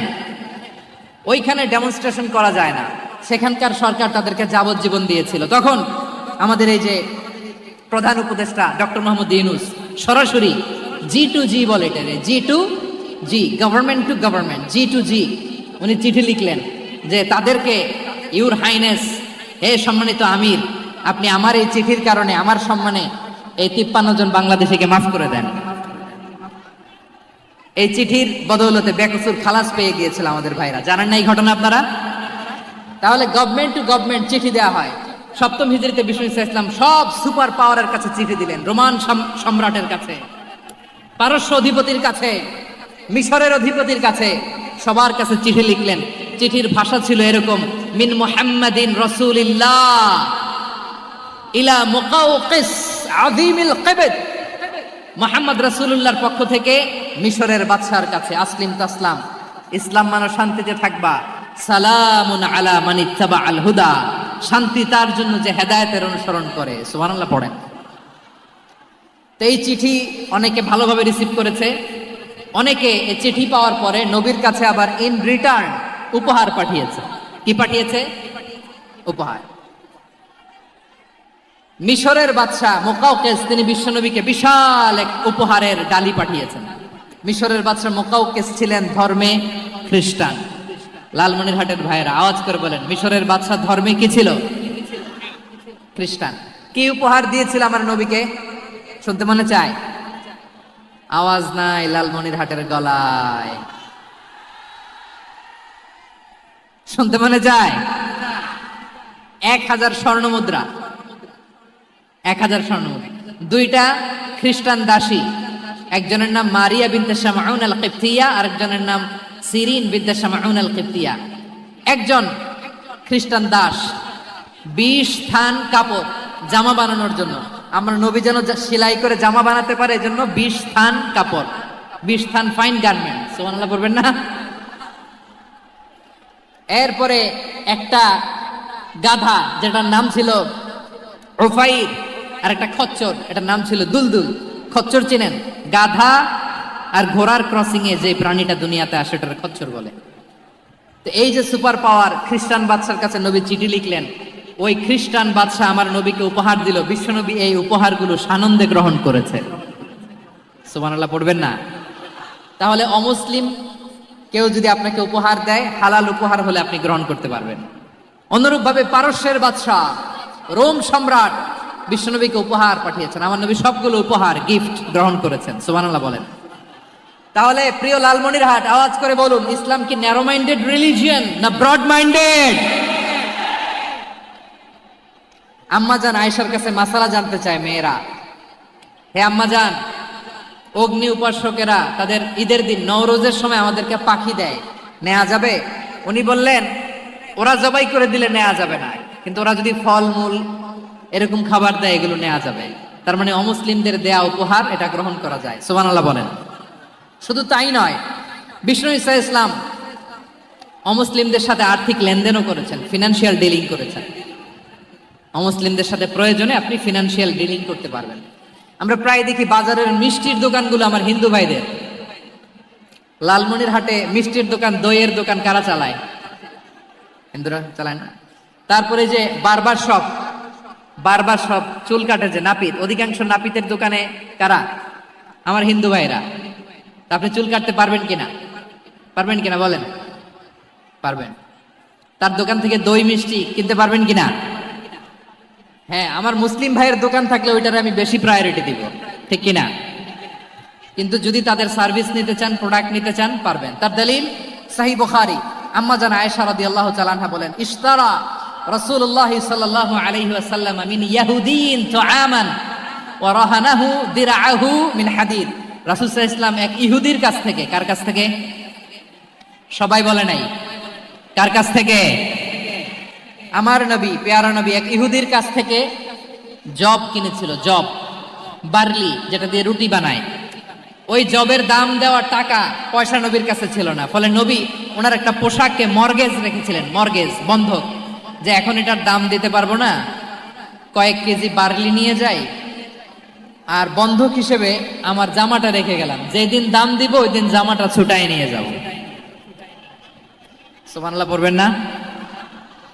বাকিতে নিছিলেন, বাকিতে। দিরআহু মিন হাদিদ, লোহার তৈরি বর্ম, মানে যুদ্ধের পোশাক, লোহা দিয়ে বানানো। বিশ্বনবী বললেন, কয়েক কেজি জব দাও, টাকাটা পরে দিব, এখন টাকা নাই, বন্ধক হিসেবে, মর্গেজ হিসেবে আমার জামা রেখে গেলাম, যখন টাকা দিব জামা ছুটায় নিব। আওয়াজ করে বলতে হবে সুবহানাল্লাহ। এ থেকে বোঝা গেল অমুসলিমদের সাথে ফিনান্সিয়াল ডিলিং করা যায়, অর্থনৈতিক লেনদেন করা যায়, কেনাবেচা করা যায়, প্রোডাক্ট কেনা যায়। এমনকি আমাদের মসজিদে নববীতে বারান্দায় আপনারা একটা অটোমেটিক ফ্লাইং আমব্রেলা দেখছেন? সূর্য যখন বাড়ে মসজিদে নববীর বারান্দায় ইয়ার্ডের মধ্যে অটোমেটিক্যালি কিছু আমব্রেলা আছে, শাঁ করে খুলে যায়, আর সূর্যের তাপ লাগে না। আবার সন্ধ্যাবেলায় এই আমব্রেলাগুলো ওরা ক্লোজ করে ফেলে, দেখেন নাই না? দেখছেন? এই মসজিদে নববীকে সর্বোচ্চ উন্নত মানের কনস্ট্রাকশন ইনফ্রাস্ট্রাকচারে ডেভেলপ করার জন্য কর্তৃপক্ষ কিছু অমুসলিম ইঞ্জিনিয়ারের ডিজাইনারের সহায়তা নিয়েছিল। সুবহানাল্লাহ বলেন। কোন দলিলের ভিত্তিতে? এই দলিলের ভিত্তিতে যে বিষ্ণু ঈসা ইসলাম অমুসলিমদের সাথেও লেনদেন করেছেন। আওয়াজ করে বলতে হবে আল্লাহু আকবার। শুধু তাই নয়, ইন কেস অফ ইমার্জেন্সি, প্রয়োজনে ইসলামের খাতিরে ইসলামকে সামনের দিকে এগিয়ে নিয়ে যাওয়ার জন্য অমুসলিমদের সাপোর্ট নেওয়া জায়েজ আছে। সুবহানাল্লাহ বলেন। অমুসলিমদের সাপোর্ট নেয়া, তাদের থেকে অর্থ নেয়া, পলিটিক্যাল সাপোর্ট, পলিটিক্যাল অ্যাসাইলাম নেওয়া জায়েজ আছে। আমাদের অনেক বিশ্ববরেণ্য দায়ীরা আমেরিকায় অস্থায়ীভাবে অ্যাসাইলাম নিয়ে থাকে, নিজের দেশে গেলে ফাঁসিতে ঝুলাই দিবে। যুগ যুগ ধরে দায়ীদের উপর এরকম অত্যাচার আর নির্যাতন আছে না নাই? মিশরের অনেক দায়ীরা পাশ্চাত্যে যেয়ে থাকে। এই যে তারা পলিটিক্যাল অ্যাসাইলাম নিয়ে থাকে, রাজনৈতিক আশ্রয়, এটা জায়েজ আছে না? এটা যে জায়েজ আছে তার প্রমাণ স্বয়ং বিশ্বনবী সাল্লাল্লাহু আলাইহি ওয়াসাল্লাম পলিটিক্যাল সাপোর্ট নিয়েছিলেন অমুসলিমদের কাছ থেকে। সুবহানাল্লাহ বলেন। খুব মজাদার একটা ঘটনা, শুনবেন। আপনাদের আগ্রহ দেখে তো মনে হয় না শোনার ইচ্ছা আছে। আছে আছে, গলায় জোর আছে। লিল্লাহে তাকবীর, লিল্লাহে তাকবীর, নারায়ে তাকবীর। মাশাআল্লাহ।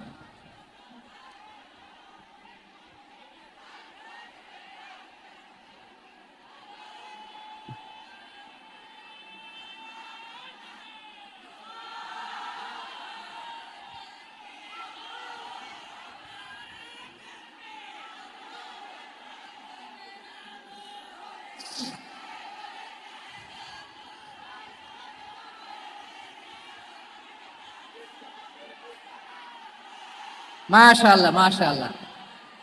থামুন থামুন আমার ভাইরা। বিশ্বনবীর বয়স তখন প্রায় 51 বছর। কত বছর? বিশ্বনবীর সবচেয়ে কাছের মানুষ খাদিজা রাদিয়াল্লাহু তাআলা আনহা ইন্তেকাল করেছেন। বিশ্বনবী বড্ড কষ্ট পেলেন, হৃদয়টা ভেঙে খান খান। যিনি ঘরের ভেতরে বিশ্বনবীকে সান্ত্বনা দিতেন, ভালোবাসা দিতেন, বাইরে গেলে কুরাইশরা বকাঝকা করে, অত্যাচার করে, কিন্তু আম্মাজান খাদিজা রাদিয়াল্লাহু তাআলা আনহা ঘরটারে এমন শান্তির নীড় বানায় রেখেছেন, এই ঘরের ভিতরে ঢুকলে বিশ্বনবীর কলিজাটা ঠান্ডা হয়ে যেত। এজন্য রব্বুল আলামিন বলেন, খাদিজা, ও আমার বান্দি খাদিজা, জান্নাতে এমন স্পেশাল একটা ঘর আমি তোমার জন্য রেডি করে রেখেছি। ওই ঘরের মধ্যে কোনো আওয়াজ নাই, ওই ঘরের মধ্যে কোনো নয়েজ নাই, ওই ঘরে কোনো বিশৃঙ্খলা নাই। কারণ মক্কার জমিনে আমার নবী কুরাইশদের বিশৃঙ্খলা, নয়েজ আর ঝামেলাগুলোকে উপেক্ষা করে যখন তোমার ঘরের ভিতরে ঢুকতো, ঘরটারে তুমি শান্তির নীড়, ঠান্ডা, নীরব, নিস্তব্ধ, নিঝুম আর শান্তির নীড় বানিয়ে রেখেছ। এজন্য জান্নাতে স্পেশাল একটা শান্তির নীড় আমি তোমারে উপহার দেব। ওই প্রিয়তমা স্ত্রী খাদিজা ইন্তেকাল করলেন, বিশ্বনবীর হৃদয় ভেঙে খান খান। আবার ওনার চাচা আবু তালেব ইন্তেকাল করলেন, যিনি পলিটিক্যাল শেল্টার দিতেন নবীকে। কে দিতেন? আবু তালেবের ভয়ে, বিশ্বনবীর এই চাচার ভয়ে কোনো মুশরিক নবীর গায়ে হাত দেওয়ার সাহস পায় নাই। এখন স্ত্রীও নাই, চাচাও নাই, নবীকে আশ্রয় দেওয়ার কেউ নাই। নবীর চারদিকে অন্ধকার। নবী এখন কই যাবেন? আমার পেয়ারা নবী নতুন স্টেশন খুঁজতেছেন, নতুন দাওয়াতি প্ল্যাটফর্ম খুঁজতেছেন। তিনি যায়েদ বিন হারেসা রাদিয়াল্লাহু তাআলা আনহুকে নিয়ে মক্কার পাশের একটা নেইবরিং সিটি তায়েফে চলে গেলেন। কোথায় চলে গেলেন? লালমনিরহাটের ভাইয়ের আওয়াজ করে বলেন, কোথায় গেলেন? তায়েফে চলে গেলেন দিনের দাওয়াত দেওয়ার জন্য। কি দেওয়ার জন্য?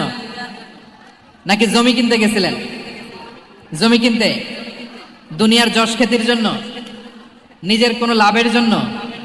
তায়েফবাসীদেরকে জাহান্নামের আগুন থেকে বাঁচানোর জন্য। আওয়াজ করে বলতে হবে ঠিক কিনা? বিশ্বনবী বিশাল মরুপথ, পাহাড়ি পথ পাড়ি দিয়ে তায়েফের মরুজমিনে গেলেন কোরআনের দাওয়াত নিয়ে, ইমানের দাওয়াত নিয়ে। কিন্তু তায়েফের লোকেরা বিশ্বনবীর দাওয়াতকে শুধু প্রত্যাখ্যান করেই থামে নাই, তারা বিশ্বনবীর সাথে অত্যন্ত খারাপ আচরণ করেছে। বিশ্বনবীকে শারীরিকভাবে হেনস্থা করেছে, আমার নবীকে শারীরিকভাবে অত্যাচার করেছে, আমার পেয়ারা নবীর গায়ে পাথর মেরেছে, বিশ্বনবীর গা বেয়ে ঝরঝর করে রক্ত ঝরেছে, নবী জামিনের মধ্যে লুটিয়ে পড়েছেন, আবার মেরেছে। আবার নবী হাঁটতে শুরু করলেন, পেছন থেকে আবার মেরেছে।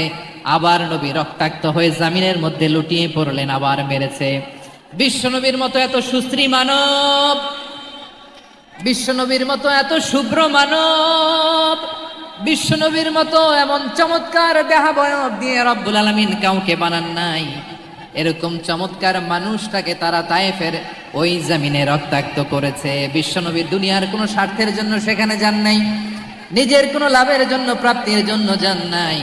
তায়েফবাসীদের জাহান্নামের আগুন থেকে বাঁচাতে গিয়েছেন, ঠিক কিনা বলেন? খেয়ে না খেয়ে দিনী প্রচারের কাজে নিজেকে দিয়েছ বিলিয়ে। তায়েফের কাফিরেরা চিনল না সে আলো, দুষ্ট ছেলেদের পিছু দিল লেলিয়ে। পাথরের আঘাতে ক্ষত বিক্ষত হয়ে সারা শরীর থেকে রক্ত ঝরে। হে রাসূল তোমাকে ভুলি আমি কেমন করে, হে রাসূল তোমাকে ভুলি আমি কেমন করে। পারেন না আপনারা? ধরুন আমার সাথে। হাজার ব্যথা বেদনার পরে ফিরে আসনি তুমি আপন ঘরে। দিনের আলো তুমি ছড়িয়ে দিতে চলে গেলে মদিনায় মক্কা ছেড়ে। হে রাসূল তোমাকে ভুলি আমি কেমন করে, হে রাসূল তোমাকে ভুলি আমি কেমন করে। ঠিক কিনা বলে? প্রিয় ভাইরা, তায়েফের ছেলেরা নবীকে রক্তাক্ত করলো। আমার নবী কই যাবে? কই যাবে? মক্কায় জায়গা নাই, তায়েফে জায়গা নাই। তায়েফ থেকে ভারাক্রান্ত মন নিয়ে আমার নবী মক্কায় ফিরে আসলেন। বিশ্ব নবী মক্কায় ঢুকতে পারেন না। মক্কার মরুভূমির দিকে তাকিয়ে, উপত্যকার দিকে তাকিয়ে বিশ্বনবী ধা ধা করে কাঁদেন, ঝরঝর করে। নবীর চেহারা মোবারক থেকে চোখের পানিগুলো বেয়ে বেয়ে পড়ে। আমার জন্মস্থান, আমার শৈশব, কৈশোর, যৌবন কেটেছে এই মক্কায়। আমার এলাকায় আমি ঢুকতে পারি না। বিশ্বনবী মক্কার অনতি দূরে দাঁড়িয়ে জায়েদকে পাঠালেন, জায়েদ যাও দেখো কেউ আমাকে সাপোর্ট করার মতো আছে কিনা, যাও অমুকের কাছে যাও। জায়েদ গেলেন, তারাও প্রত্যাখ্যান করে ফিরিয়ে দেয়। বিশ্বনবী বললেন যাও অমুক লোকের কাছে যাও, তিনিও প্রত্যাখ্যান করে ফিরিয়ে দিলেন। কেউ বিশ্বনবীকে আশ্রয় দিতে রাজি হয় না। নিজ জন্মভূমিতে বিতাড়িত বিশ্বনবী, সর্বশেষ বিশ্বনবী বললেন যাও মুতঈম ইবনে আদির ঘরে যাও। মুতঈম ইবনে আদি মুশরিক, তার কাছে যাও। গেলেন, মুতঈম ইবনে আদি রাজি হয়ে গেল। সুবহানাল্লাহ বলেন। দেখেন, অনেক বিপদের সময়ও আমি নিজে সাক্ষী, সামাজিকভাবে, রাজনৈতিকভাবে কত ঝঞ্ঝা, কত ষড়যন্ত্র, কত কনস্পাইরেসি পাড়ি দিয়ে আমাদেরকে সামনে এগিয়ে যেতে হয়। এই শত্রুদের ভেতরেও একজনকে দাঁড় করিয়ে দেয় যে আল্লাহর কোরআনের জন্য রেডি হয়ে যায়। পড়েন সুবহানাল্লাহ। মুতঈম ইবনে আদি, আল্লাহ তার মনকে নরম করে দিলেন। মুতঈম বলে, মুহাম্মদ আমি তোমাকে আশ্রয় দিব। তার দুই ছেলেকে পাঠালেন, যাও খোলা তলোয়ার নিয়ে, স্কট দিয়ে, গার্ড অফ অনার দিয়ে মুহাম্মদকে মক্কায় ঢুকাও, আর বলো আমি আমান দেব। আমান কি দিব? আমান মানে সিকিউরিটি, নিরাপত্তা। সিকিউরিটি ছাড়া, আমান দেওয়া ছাড়া কেউ থাকতে পারতো না মক্কায়। দুই ছেলে বিষ্ণু ইসা ইসলামকে নিয়ে আসলো। নবী কাবার চারদিকে তাওয়াফ করলেন, নামাজ পড়লেন। আবু জাহেল, উতবা, সাইবা, ওয়ালিদ ইবনে মুগীরা সবাই দেখে, কেউ কিছু করতে পারে না। কারণ মুতঈম ইবনে আদি ঘোষণা দিয়েছেন আমি মুহাম্মদকে আমান দিয়েছি, মুহাম্মদের গায়ে যেন কেউ স্পর্শ না করে। আওয়াজ করে পড়েন সুবহানাল্লাহ। নবীর এই বিপদকালে মুহূর্তে মুতঈমের হৃদয়টারে নরম করে দিল কে? আচ্ছা লালমনির হাটের ভাইয়েরা বলেন, এই মুতঈম কি মুসলিম ছিল না মুশরিক? সবাই বলতে হবে মুসলিম না মুশরিক? তাহলে মুশরিকের কাছ থেকে নবী পলিটিক্যাল অ্যাসাইলাম, আধুনিক রাষ্ট্রবিজ্ঞানের ভাষায় পলিটিক্যাল অ্যাসাইলাম যেটাকে বলে, রাজনৈতিক আশ্রয়, ওনার আমান বা নিরাপত্তার এই ঘোষণায় তিনি মক্কায় ঢুকলেন। যতদিন নিরাপত্তা ছিল ছিলেন। মুতঈম যখন মারা গেল, বিষ্ণু ইসলাম হিজরত করে মদিনায় চলে গেলেন। সুবহানাল্লাহ। কিন্তু মুতঈম যে বিশ্বনবীর উপকার করছে এটা বিশ্বনবী ভুলে নাই। আমাদের অনেকে আছে উপকার করার পরে আর খেয়াল থাকে না, খাওয়ার পরে গলা দিয়ে নামলে আর খেয়াল থাকে না, এরকম আছে না নাই? আমার নবী বলে নাই, বদরের প্রান্তরে 70 জন কাফেরকে যখন বন্দী করে বিশ্বনবীর সামনে হাঁটু গেড়ে দাঁড় করানো হলো, বসানো হলো, 70 জন কাফের, কয়জন? বিশ্বনবী তাদের দিকে তাকিয়ে বললেন, সহিহ বুখারীর বর্ণনা, লাউ কানাল মুতঈম ইবনে আদি হাইয়ান সুম্মা কাল্লামানি হাউলাইন নাতনা লা তারাকতুহুম লাহু। বদরের প্রান্তরে 70 জন বন্দী কাফিরের দিকে তাকিয়ে আমার নবী বললেন, আজকে মুতঈম ইবনে আদি যদি বেঁচে থাকতো আর তোমাদের 70 জনের ব্যাপারে যদি মুতঈম এক বাক্যে একটা সুপারিশ করত, তার সম্মানে আজকে তোদের সবাইকে আমি মাফ করে দিতাম। সুবহানাল্লাহ নাই? ওই যে চিল্লাচিল্লি যে কথা বোঝে নাই, কোন জিনিস মিস করছে ওরা নিজেরাও বোঝে নাই। বিশ্বনবী মুতঈমের এই সাহায্যের কথা বলে নাই। 70 জন মুশরিক হাঁটু গেড়ে বসা, নবী চাইলে এখনই এক্সিকিউশন অর্ডার দিতে পারে। তিনি বললেন, আজকে যদি মুতঈম বেঁচে থাকতো আর মুতঈম যদি তোদের জন্য সুপারিশ করতে, এই আবর্জনাগুলোর ব্যাপারে সুপারিশ করতে, আমি মুহূর্তেই তোদেরকে এমনি মাফ করে দিতাম। এবার বলেন, ইসলাম কি ন্যারো মাইন্ডেড না ব্রড মাইন্ডেড? শুধু তাই নয়, যাকে যে সম্মান দেয়ার আমার নবী দিতেন, হোক আস্তিক হোক নাস্তিক, হোক মুসলিম হোক অমুসলিম। বিষ্ণু ইসা ইসলাম যখন রোমান সম্রাটের কাছে চিঠি লিখেছেন, আমার প্রিয় লালমনিরহাটের ভাইরা, অল্প কয়েক মিনিট কয়েকটা জরুরি কথা বলবো, এদিকে তাকান, এদিকে তাকান।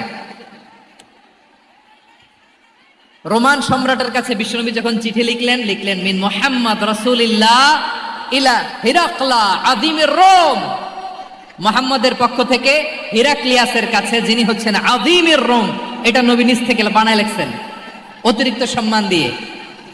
কোন রাষ্ট্রপ্রধান যখন আসে তাদেরকে আমরা কি বলি জানেন? তার নামের শেষে HE এটা লিখতে হয়, H.E. মানে হিজ এক্সেলেন্সি। কি লেখে? হিজ এক্সেলেন্সি, অথবা ইউর হাইনেস, ইউর ম্যাজেস্টি। দেখেন, বিশ্বনবী সাল্লাল্লাহু আলাইহি ওয়াসাল্লাম সব নবীদেরও নবী। তিনি একজন মুশরিক খ্রিস্টান সম্রাট, রোমান সম্রাটের কাছে চিঠি লিখতে যায়, লিখতেছে, ইলা হিরাকলা আযীমির রোম, হিরাক্লিয়াসের কাছে আমার চিঠি, যিনি রোমের আযীম, হিজ হাইনেস, মানে রোমের অনেক সম্মানিত এক বাহাদুর। আওয়াজ করে বলেন সুবহানাল্লাহ। তার মানে যাকে যে সম্মান দেয়ার, এটা বিশ্বনবী দিতেন। এমনকি যে ইহুদিরা ভালো ছিল, এই ইহুদিদেরও প্রশংসা করেছেন বিশ্বনবী মুহাম্মদুর রাসূলুল্লাহ সাল্লাল্লাহু আলাইহি ওয়াসাল্লাম। এক ইহুদির প্রশংসা করেছেন বিশ্বনবী। ইহুদি কার? আমি তো আমার ভাইয়ের প্রশংসা করি না, আমি তো এক আলেম আরেক আলেমরে স্পেস দেই না, আমি তো এক দায়ী আরেক দায়ীর সাথে বসতে চাই না। আমার নবী ইহুদির প্রশংসা করে। কার প্রশংসা? ওই ইহুদির নাম ছিল মুখাইরিক। সিরাত গ্রন্থ ঘাটলে পাবেন। তিনি বলেছেন, মুখাইরিক খাইরু ইয়াহুদ, Mukhayriq is the best of the Jews. জুইশদের মধ্যে সে সবচেয়ে ভালো। কেন প্রশংসা করলেন তার? এর কারণ, মদিনা চার্টারে কথা ছিল সব ধর্মের মুসলিম, মুশরিক, ইহুদিরা মিলে মদিনাকে রক্ষা করবে। কিন্তু 3য় হিজরিতে যখন উহুদের যুদ্ধ শুরু হলো, সবার কথা ছিল যেই আক্রমণ করে আমরা মদিনাকে বাঁচাবো। কোন শহরকে বাঁচাবো? মদিনাকে। কিন্তু কুরাইশরা যখন অ্যাটাক করলো, ইহুদিরা আর আসে না, ইহুদিরা আর বেরোয় না। বিষ্ণু বললেন, ওহে ইহুদিরা, তোমরা না চুক্তি করলে আমার সাথে যে মদিনা বাঁচাতে সবাই ঝাঁপিয়ে পড়বো, আসো। একটা ইহুদিও বেরোয় না, কেউ আসে নাই সেদিন, একজন ছাড়া। তার নাম মুখাইরেক। তার নাম কি? মুখাইরেক বাহাদুরের মতো ঘোড়সাওয়ার হয়ে বেরিয়ে গেলেন এবং বললেন, গোটা ইহুদি সাম্রাজ্যের একজনও যদি না আসে, আমি মুখাইরেককে কেউ ঘরে আটকে রাখতে পারবে না। বেরিয়ে আসলেন, এসে বললেন, আমি মুহাম্মদের পক্ষে যুদ্ধ করব। আমি মারা গেলে আমার সম্পদ আমার উত্তরাধিকারীরা পাবে না, আমার সম্পদ তোমরা মুহাম্মদকে দিয়ে দিবা। সুবহানাল্লাহ বলেন। উহুদের ময়দানে 70 জন মুসলমান শহীদ হলো। এই ইহুদি, সেও মুসলমানের পক্ষে যুদ্ধ করে নিহত হলো। সুবহানাল্লাহ বলেন। মুসলিমদের লাশ যখন নিয়ে আসা হলো, এই মুখাইরিকের লাশও নিয়ে আসা হলো। মুসলিমদের লাশের পাশে মুখাইরিকের লাশ দেখে বিশ্বনবী মুখাইরিকের প্রতি অনেক খুশি হলেন। আর বিশ্বনবী খুশি হয়ে বললেন, মুখাইরিক খায়রু ইয়াহুদ, মুখাইরিক যদিও তুমি ইহুদি, তারপরে তুমি সব ইহুদিদের মধ্যে সেরা ইহুদি। পড়েন সুবহানাল্লাহ। আমার নবী ইহুদিকেও সম্মান দিতে কার্পণ্য করে নাই। আওয়াজ করে বলেন আল্লাহু আকবার। প্রিয় ভাইরা, এবার সর্বশেষ আওয়াজ করে বলেন, ইসলাম কি ন্যারো মাইন্ডেড নাকি ব্রড মাইন্ডেড? সবাই বলেন ন্যারো মাইন্ডেড না ব্রড মাইন্ডেড? এজন্য অমুসলিম হইলেই তারা আমাদের শত্রু নয়। শত্রু কারা? এই লালমনিরহাটের ভাইয়েরা শোনেন, শত্রু কারা? যে সমস্ত অমুসলিম আমাদেরকে নিশ্চিহ্ন করে দিতে চায়, যে সমস্ত অমুসলিম আমাদের ভূখণ্ড থেকে আমাদেরকে তাড়িয়ে দিতে চায়, যে সমস্ত অমুসলিম আমার ধর্ম নিয়ে তুচ্ছতাচ্ছিল্য করে চিল্লায় বলেন ঠিক কিনা, তারা আমাদের শত্রু। সাধারণ অমুসলিমরা আমার শত্রু নয়। এই যে হিন্দুরা থাকে এরা আমার ভাই, বৌদ্ধরা আমার ভাই, খ্রিস্টানরা আমার ভাই, ইহুদিরা আমার ভাই। তারা দিনই ভাই নয়, তারা মায়ের পেটের ভাই নয়, তারা মানবিক দিক থেকে ভাই। ও মানুষ, আমিও মানুষ। ইসলাম মানুষকে সম্মান করে, চিল্লায় বলো ঠিক কিনা। যারাই আমাদের ইসলামকে নিশ্চিহ্ন করতে চায় তাদের বিরুদ্ধে আমাদের সংগ্রাম, আওয়াজ করে বলতে হবে ঠিক কিনা। ওই সমস্ত দুর্বৃত্তদের সাথে আমাদের কোনো সম্পর্ক নাই। আমরা যদি ঐক্যবদ্ধ থাকতে পারি, ওই দুর্বৃত্তরা চান্স পাবে না। আমরা ঐক্যবদ্ধ থাকতে রাজি আছি। লালমনিরহাটের ভাইয়েরা, আমরা ঐক্যবদ্ধ থাকলে ওই দুর্বৃত্তদের কালো হাত ভেঙে দিতে আমাদের সময় লাগবে না। তাদের কালো হাত ভেঙে দিতে রাজি আছে মুসলমান? কারা কারা রাজি? দু হাত তুলে দেখাও।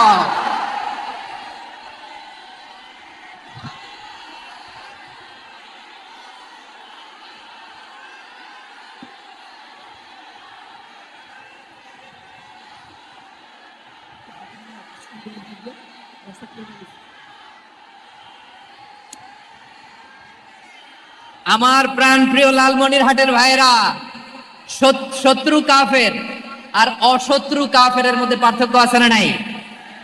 আবু তালেবও মুশরিক, আবু জাহেলও মুশরিক, কিন্তু দুই মুশরিকে পার্থক্য আছে না নাই? আবু তালেব নবীর চাচা, মুশরিক, মারা গিয়েছে মুশরিক অবস্থায়, কিন্তু আজীবন আমার নবীকে আগলে রেখেছে, আমার নবীকে সাপোর্ট করেছে, ভালোবেসেছে। আবু জাহেলও মুশরিক, মারা গিয়েছেও মুশরিক হিসেবে, আজীবন আমার নবীর বিরুদ্ধাচারণ করেছে। আবু জাহেলের শক্তি, সামর্থ্য, স্ট্র্যাটেজি, প্ল্যান সব আমার নবীর বিরুদ্ধে ছিল। আবু জাহেলের কারণে একটা দিন শান্তিতে আমার নবী মক্কায় ঘুমাতে পারে নাই, চিল্লায় বলেন ঠিক কিনা। এজন্য রব্বুল আলামিন বলেন, লা ইয়ানহাকুমুল্লাহু আনিল্লাযীনা লাম ইউকাতিলুকুম ফিদ-দীনি ওয়া লাম ইখরিজুকুম মিন দিয়ারিকুম আন তাবাররুহুম ওয়া তুকসিতু ইলাইহিম ইন্নাল্লাহা ইউহিব্বুল মুকসিতিন।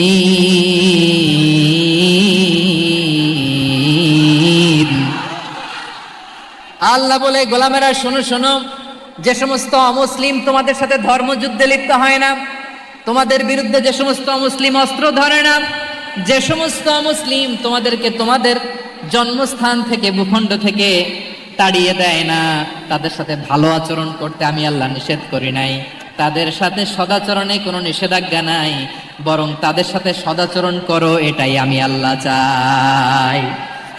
তাহলে আমার যে অমুসলিমরা আমাদের সাথে শত্রুতা করে না, তুচ্ছতাচ্ছিল্য করে না, আমাদের ভূমি থেকে আমাদেরকে উচ্ছেদ করতে চায় না, আমাদের বিরুদ্ধে অস্ত্র ধরে না, ওই অমুসলিম ভাইদের সাথে আমাদের কোনো দ্বন্দ্ব আছে? কোনো বিরোধ আছে? বরং আছে ভালোবাসা। বরং আছে কি? এই ভালোবাসা দিয়ে আমরা বিশ্ব জয় করব। রাজি আছে মুসলমান? আমাদের পুঁজি ভালোবাসা। আমাদের পুঁজি কি?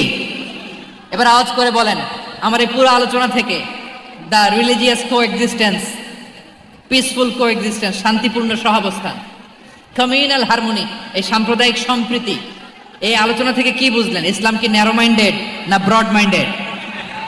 এই ব্রড মাইন্ডেড হৃদয় নিয়ে, ভালোবাসা দিয়ে আমরা বিশ্ব জয় করতে চাই। রাজি আছেন? আল্লাহ কবুল করুক, আমরা সবাই পড়ি আমিন। লালমনিরহাটের জেলা স্টেডিয়ামে আমার প্রিয় মায়েরা, বোনেরা, আপনাদের জন্য একটা হাদিস বলে শেষ করব। বিশ্বনবী বলেন, আমার মায়েরা খেয়াল করে শুনুন, বিশ্বনবী আপনাদের উদ্দেশ্য করে বলেন, আল মারআতু ইযা সাল্লাত খামসাহা ওয়া সামাত শাহরাহা হাফিজাত ফুরুজাহা আতাআত বা'লাহা ফালতাদখুল মিন আইয়ি আবওয়াবিল জান্নাতি শাআত। বিশ্বনবী বলেন, ও রমণীরা, ও নারীরা, যে সমস্ত নারী এই চারটা কাজ করবে, এই চারটা কাজের গ্যারান্টি দিবে, তাদেরকে জান্নাতের 8টা দরজার গ্যারান্টি দেয়া হবে। কি 4টা কাজ? 1 নাম্বার, আল মারআতু ইযা সাল্লাত খামসাহা, যে নারী 5 ওয়াক্ত নামাজ পড়ে কি করে? জেলা স্টেডিয়ামে অবস্থানরত আমার নারীরা, বোনেরা, বিশ্বনবী আপনাদেরকে 4টা কাজের কথা বলেছেন, খুব বেশি না। 4টা করলে 8 জান্নাতের দরজা সব খোলা। কোনটা দিয়ে যাবে? যেটা দিয়ে মনে চায়। 1 নাম্বার 5 ওয়াক্ত নামাজ। আমার বোনেরা জোহরের নামাজ পড়তে পড়তে এটা আসরে নিয়ে যায়, আসর পড়তে পড়তে এটা মাগরিবে নিয়ে যায়, এরকম আসরা নাই? লালমনিরহাটে হয়তো নাই। আমার বোনেরা এটা করবেন না। ইন্নাস সালাতা কানাত আলাল মুমিনিনা কিতাবাম মাওকুতা, সময় মতো করবেন। সামাত শাহরা, রমাদানের রোজাগুলো রাখবেন। হাফিজাত ফুরুজাহা, যে নারী তার চরিত্রকে হেফাজত করে, তার প্রাইভেট হেফাজত করে, তার লজ্জাস্থান হেফাজত করে। ও মায়েরা, আপনার এই গর্ভ যে কত দামি আপনি জানেন না। আপনার এই গর্ভ থেকে জন্মাবে আগামীর সালাহুদ্দিন আল আইয়ুবী। আপনার গর্ভ থেকেই জন্মাবে ইমাম আল মাহদি আল মুনতাযর। আপনার পেট থেকে জন্মাবে আবু সাইদের মতো বীর সৈনিক। আপনার পেট থেকে জন্মাবে মুগ্ধের মতো বীর মুজাহিদ। আপনি জানেন না কে আসবে আপনার পেট থেকে। সময়টাকে কাজে লাগান, ইসলামকে বুঝেন, মানেন, আমাদের ইসলামিক লেকচারগুলো শোনেন। আমরা যে বার্তাগুলো, ইনস্ট্রাকশনগুলো, দিক নির্দেশনাগুলো আপনাদের খেদমতে রাখি, এগুলো মেনে চলুন। আপনিই পারেন আপনার ঘরটাকে জান্নাতের টুকরা বানাতে। একটা family, it's a very big institution and you are the MD, the managing director of this institution. চিল্লায় বলেন ঠিক কিনা? চাইলেই পারেন ঘরটারে জান্নাতের টুকরা বানাতে। 5 ওয়াক্ত সালাত, রমাদানের রোজা, নিজের চরিত্রের হেফাজত, ও আতাআত বালাহা, স্বামীর আনুগত্য। এটাতে অনেকে ভুল করে থাকে। হায় রে আমার বোনেরা, স্বামীর আনুগত্যকে এটা নিজের অপমান মনে করবেন না। আপনার স্বামী আপনার সবচেয়ে বড় গার্ডিয়ান, তিনি আপনার সবচেয়ে ভালো চায়। নারী কখনো গার্ডিয়ানশিপের বাইরে থাকতে পারে না। হয় আপনি বাবার গার্ডিয়ানশিপের ভেতরে, বাপ না থাকলে ভাই আপনার গার্ডিয়ান, ভাই না থাকলে চাচা গার্ডিয়ান, বিয়ের পরে আপনার স্বামী আপনার গার্ডিয়ান। শরিয়া সম্মত স্বামীর আদেশগুলো আপনি মেনে চলবেন, কিন্তু শরিয়া বিরুদ্ধ কোনো আদেশ মানতে আপনি বাধ্য নয়। আওয়াজ করে বলুন সবাই ঠিক কিনা? এই 4টা কাজ যদি কোনো নারী করে, বিশ্বনবী বলেন জান্নাতের 8টা দরজা খোলা। তোমার যেটা দিয়ে মনে চায় সেটা দিয়ে জান্নাতে তুমি এন্ট্রি নিতে পারবা। আমরা এখানে লালমনিরহাটের সোহরাওয়ার্দী ময়দানে আজকে যেমন একত্রিত হতে পারলাম, আল্লাহর জান্নাতেও যেন একত্রিত হতে পারে। আল্লাহ তুমি তৌফিক দান করো। আল্লাহ আমার এই কলিজার টুকরা যুবক ভাইদেরকে তুমি ওমরে ফারুকের মতো কবুল করো। জেলা স্টেডিয়ামে অবস্থানরত আমার মা বোনদেরকে তুমি ফাতেমার মতো, খাদিজার মতো কবুল করো। আমাদের কলিজার টুকরা সন্তানদেরকে তুমি সালাহুদ্দিন আল আইয়ুবীর মতো কবুল করো। এই যে ইসলামিক সোসাইটি লালমনিরহাটকে আল্লাহ তুমি কবুল করো। আল্লাহ যে কথাগুলো বললাম এগুলো প্রথমে আমাকে, আমার সব ভাইদেরকে আমল করার তৌফিক দান করো। রব্বানা যালামনা আনফুসানা ওয়া ইন লাম তাগফির লানা ওয়া তারহামনা লানাকুনান্না মিনাল খাসিরিন। রব্বানা আতিনা ফিদ দুনিয়া হাসানাতাও ওয়া ফিল আখিরাতি হাসানাতাও ওয়া কিনা আযাবান নার। রব্বুল আলামিন, আরশের মালিক, লক্ষ লক্ষ তাওহীদি জনতা দুনিয়ার কোনো কিছুর আশায় নয়, দুনিয়ার কোনো কিছুর জন্য নয়, তোমার কোরআনের প্রেমে, ইসলামের প্রেমে হাজির হয়েছে। আল্লাহ আমার ভাই